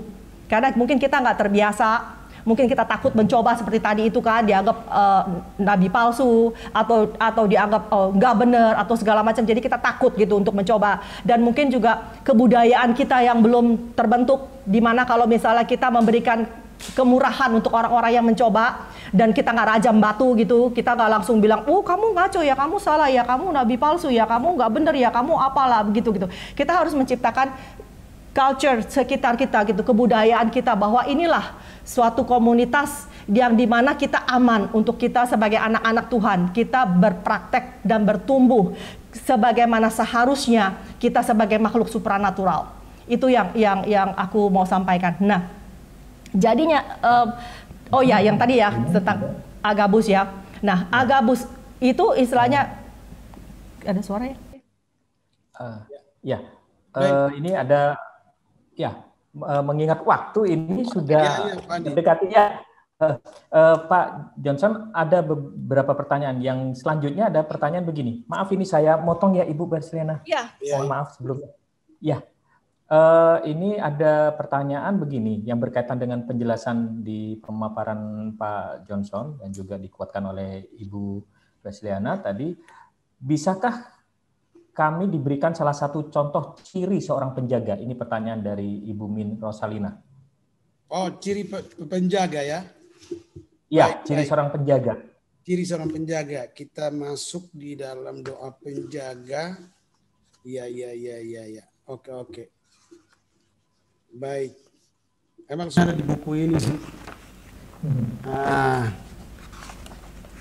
Doa peperangan, iya. Bentar. Coba Angel. Iya, doa penjaga, iya. Nah, ciri-ciri doa penjaga ini satu pertama, ntar saya coba baca ya.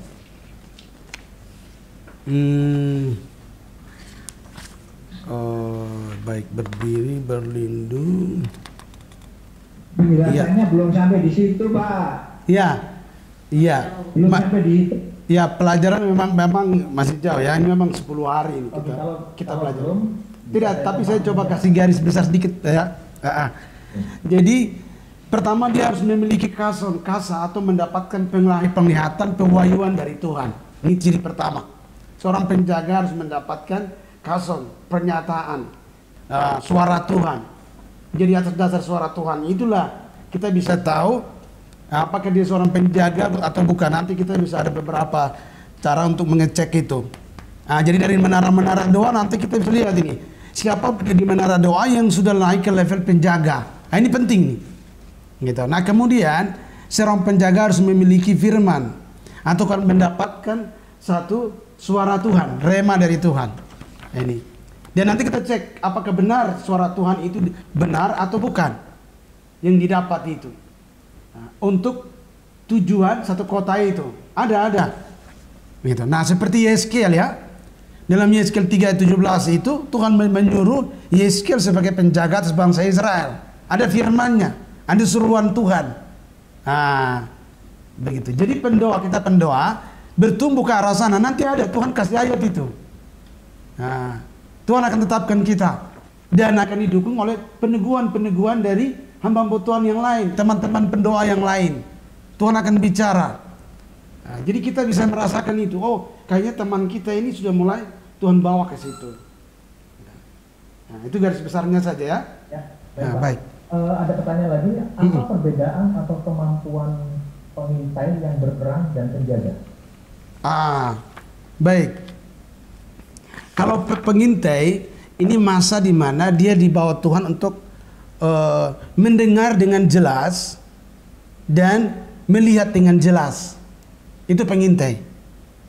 Dari pengintai kalau sudah mendengar dengan jelas dan melihat dengan jelas, baru dia bisa menaik jadi penjaga.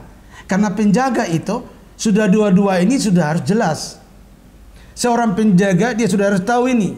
Yang masuk di mall ini memang berpakaian rapi, tapi ini kayaknya ciri-ciri perampok ini. Nah ini sudah tahu. Begitu. Itu namanya penjaga.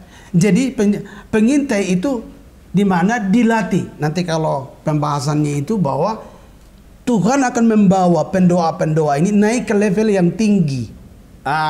Di tempat yang tinggi. Dalam pelajaran ini ada semua di sini. Jadi bahwa kita akan dibawa Tuhan ke naik ke hadirat Tuhan yang lebih tinggi. Bukan karena kita, tapi karena persekutuan kita dengan Tuhan, terus-menerus bergaul dengan Tuhan, Tuhan bawa kita naik. Gitu. Dengan kemampuan Tuhan, dengan kuasa Tuhan, Tuhan bawa kita naik ke tempat yang tinggi untuk kita melihat jauh ke depan dan mendengar apa kata Tuhan. Nah, ayatnya itu sebenarnya di sini nanti yang kita pelajari itu. Kalau di doa pengintai itu di Habakuk 2 ayat 1. Aku mau berdiri tempat pengintaianku dan berdiri tegak di menara. Aku mau mengintai dan menantikan apa yang dikaruniakannya kepadaku dan apa yang akan dijawabnya atas pengaduanku. Ini di sini bicara pendoa pengintai. Ini akan kita bahas. Ini memang satu sesi khusus, mungkin ada 3 jam kita bahas seperti itu. Nah, jadi saudara bahwa pendoa-pendoa kita itu dibawa ke doa arah pengintai ini luar biasa. Disinilah Tuhan buka mata kita melihat jauh ke depan. Karena pengintai dia naik ke tower, dia lihat ke depan. Dan dia juga akan bisa mendengar dengan baik. Nah, ini yang disebut pengintai. Nanti baru Tuhan bawa ke penjaga, udah jelas itu. Jadi pengintaian itu akan benar kalau melihat dan mendengar dengan baik. Melihat dari Tuhan, mendengar dari Tuhan. Tapi kalau melihat tidak jelas, mendengar juga tidak jelas, itu akan menimbulkan masalah. Satu bangsa bisa dipengaruhi oleh 10 orang yang melihat tidak jelas dan mendengar juga tidak jelas. 10 orang. Tapi 2 orang melihat dengan jelas dan mendengar dengan jelas membuat bangsa itu bisa merebut tanah Kanaan. hanya cuma 2 orang. Nah, jadi memang dampak doanya itu di sini. Gitu. Luar biasa. Ya. Terima kasih Pak Johnson untuk pemaparannya. Ini ada yang menanyakan begini Pak. Bukunya Pak Johnson bisa didapatkan nggak gitu loh? Buku Pak Johnson, bukunya Pak Johnson, karangannya Pak Johnson dijual belikan kan? Oh iya, benar. Oke. Nanti berarti bisa kami ya Pak ya dengan Pak Johnson ya Pak ya. Bisa. Untuk seluruh peserta ya. Dikirim ke sana ya, bisa. Ya, baik. Oke. Ini saya berganti ke posisinya Pak Bambang nih. Ada pertanyaan buat Pak Bambang. Ya. Baik Pak Bambang. Di sini ada satu pertanyaan dari Pak Yotam Teddy. Ditanyakan begini, kita tahu bahwa pelayanan Body of Christ tidak dapat dipisahkan dengan pelayanan lainnya. Misalnya tadi dibahas Nehemia, namun demikian Nehemia juga didukung government yang ada. Esther doa puasa ada dukungan Mordekai dan Raja Babel yang ada. Hagai, Zakaria ada Zerubabel. Konkret pertanyaan kami adalah bagaimana pengalaman Bapak-Bapak dalam mentransformasi kota dengan bekerja sama dengan semua lapis tubuh Kristus yang ada seperti pengusaha, government, para guru atau dosen dan sebagainya yang melibatkan 5 jawatan secara maksimal karena stigma yang berkembang bahwa tim doa terkadang lemah dalam eksekusi konkret untuk mentransform kota. Terima kasih. Silakan Pak Bambang akan membahas ini, menjawab. Baik. Ini yang seringkali menjadi kesalahpahaman banyak hamba Tuhan. Melakukan itu karena aku ingin, bukan dia ingin, ya kan? Karena seringkali banyak berpikir sebagai hamba Tuhan ingin menyatukan semua orang. Tetapi kita kalau melihat kasusnya Nehemia, Esra, Zerubabel, itu kan Tuhan ingin. God idea itu beda dengan good idea. Gitu loh. Bedakan itu. Nah, kalau Tuhan yang ingin, ya, karena Tuhan itu punya satu standar dalam pengutusan. Itu dikatakan berdua-dua. Sekalipun kita ini sendiri, ya, tapi nanti akan dipertemukan dengan orang-orang yang punya satu visi. Nggak usah jauh-jauh, ini aja ya, sekolah doa ini ada. Bu Yvonne punya beban, punya visi. Dia sampaikan ke saya. Ke saya, share, kemudian saya ke Pak Johnson. Bu Yvonne ke Pak Andi, ke Bu Esti. Kemudian bergerak ke teman-teman. Begitu.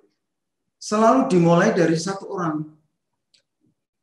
Kalau itu good idea, ya, itu kan banyak kan begini, aku mau melakukan ini, perlu ini, kok nggak ada yang dukung. Nah, itu selalu, itu kesalahpahaman seringkali. Karena begini, Tuhan itu,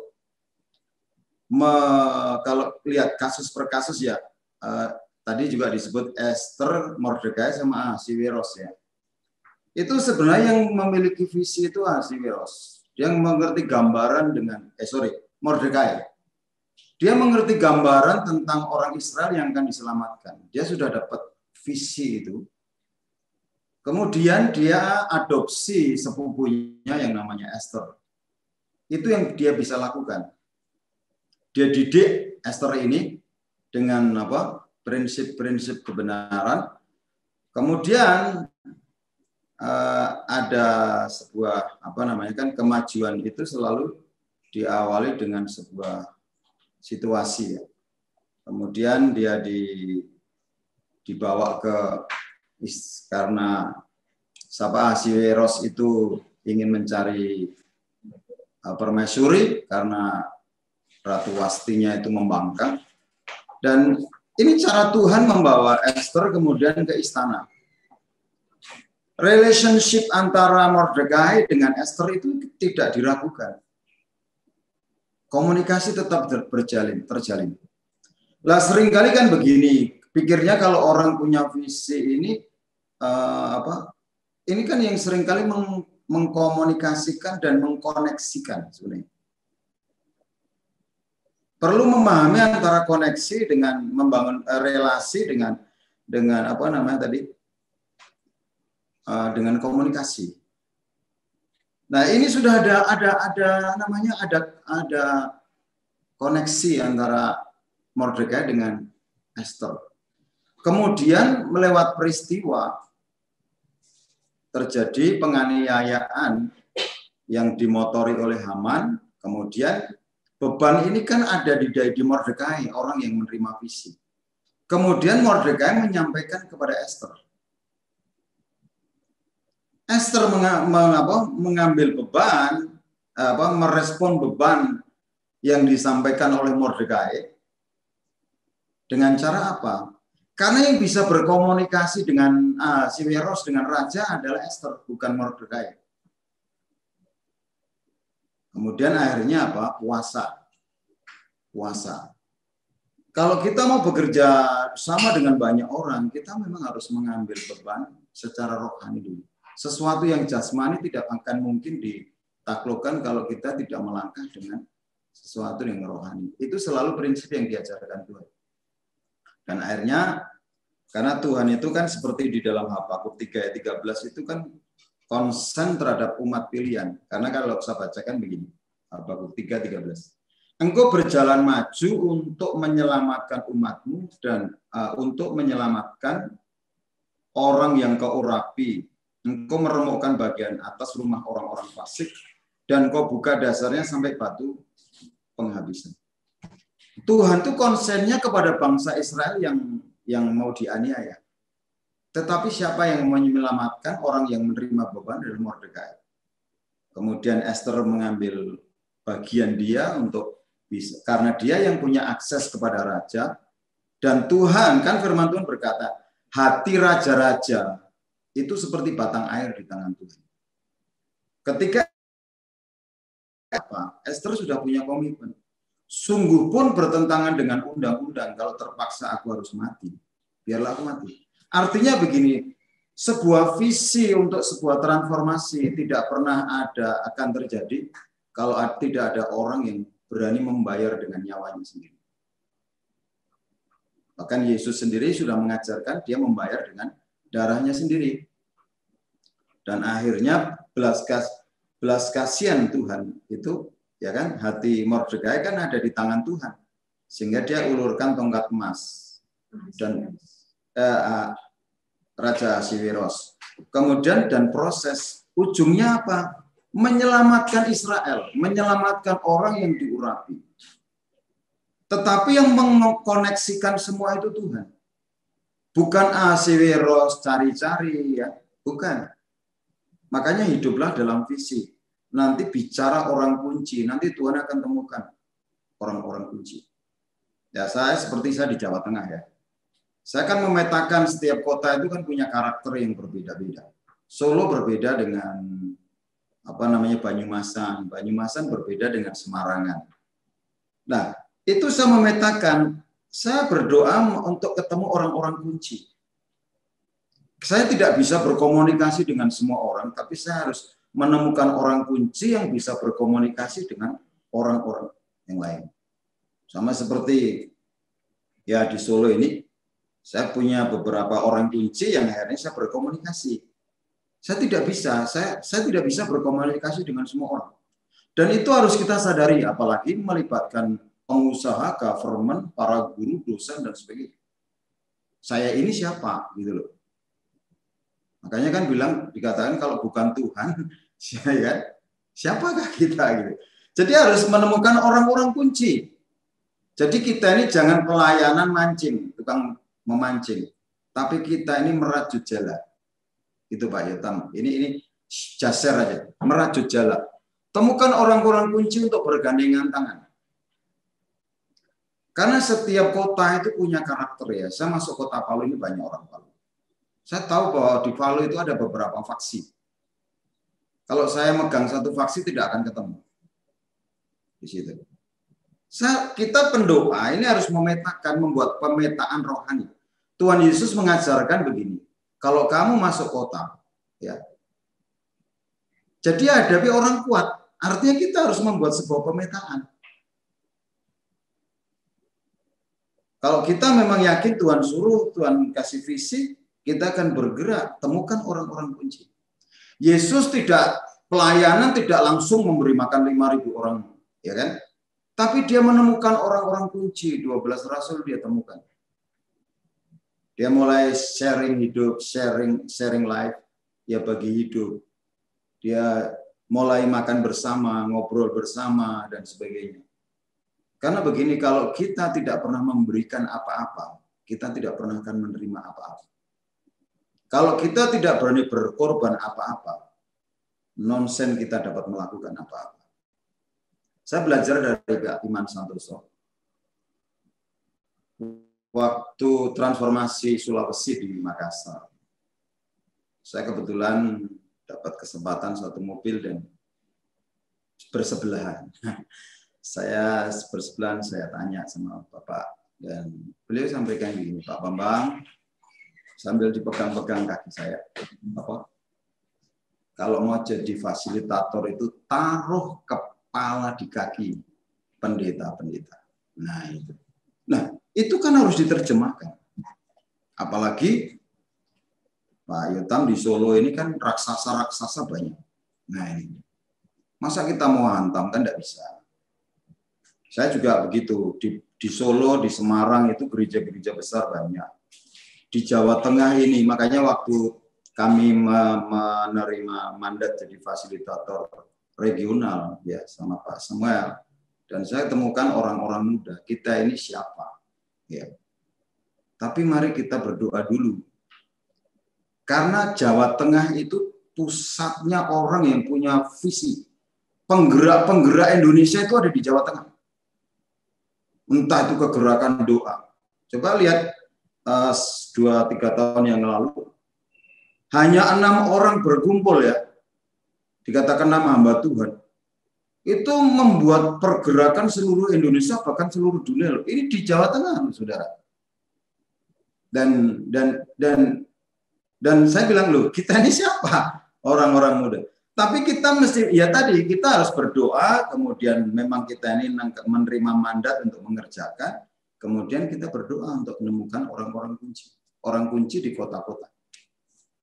Kalau di Solo, makanya kan dari JDS ini kan memberikan sebuah ya, strategi. Temukan di kota itu 5-8 gembala yang bisa berdoa dalam kesatuan. Karena di jaringan doa nasional, kita ini semua orang bisa berdoa, tapi yang dicari orang yang berdoa dalam kesatuan. Gitu.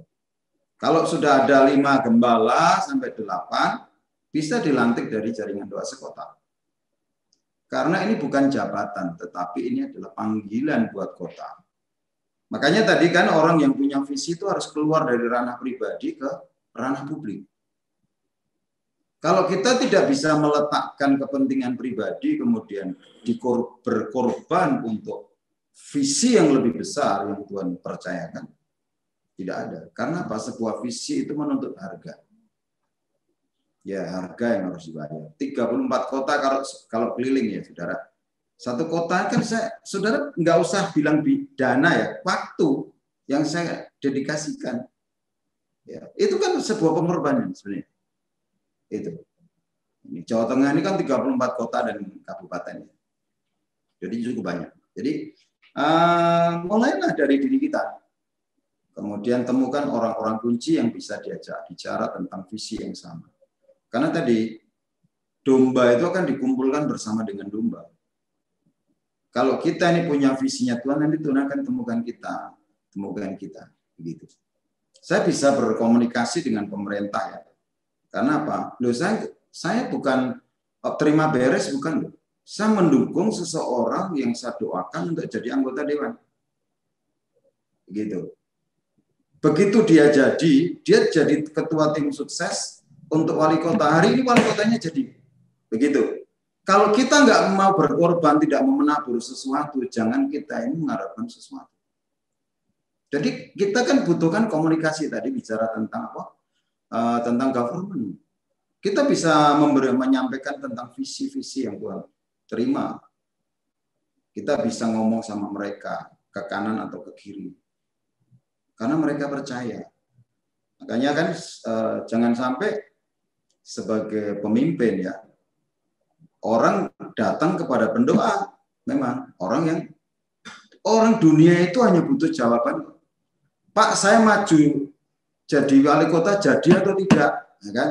Saya maju anggota dewan, jadi atau tidak? Begitu kok saudara mereka. Idealnya hanya perlu jawaban, aku ini jadi atau tidak, supaya investasiku nggak sia-sia. Kalau kita gereja tidak bisa memberi jawaban, ya kita tidak bisa berkomunikasi dengan mereka. Jadi makanya ini pematik ya, maksudnya ini hal yang luar biasa. Mordekai itu tidak pernah akan bisa bicara dengan Esther. Kalau Mordekai itu tidak investasi dalam hidupnya Esther. Esther itu tidak pernah akan menerima tongkat emas dari Ahasiweros. Kalau Ahasiweros itu tidak mencintai Esther. Jadi connecting spirit ini harus diperhatikan. Ada connecting spirit. Yang seringkali banyak orang kan melihat apa yang kelihatan. Tapi Paulus mengajarkan aku memperhatikan apa yang tidak kelihatan. Karena yang kelihatan itu sementara, tetapi yang tidak kelihatan adalah kekal. Nah ini, saudara. Mungkin karena tadi fokus Tuhan itu menyelamatkan umat percaya. Dan kalau kita ngerti situasi, kondisi zaman, kita akan ngerti. Di Indonesia itu sedang berada di situasi yang bagaimana.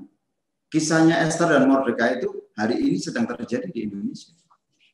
Karena apa? Mordekai itu dipercaya memegang otoritas di dalam hukum. Sehingga terjadi pembalikan keadaan dari harusnya tanggal 13 itu orang Yahudi dipunahkan, tetapi justru terjadi pembalikan keadaan dan akhirnya lahirlah Hari Raya Purim. Karena tanggal 14, 15 bulan Adar itu mereka merayakan ini. Jadi kalau ya banyak, makanya kan saya sering kali menemukan banyak orang takut angka 13. Ya memang karena memang itu angka kekalahan bagi setan.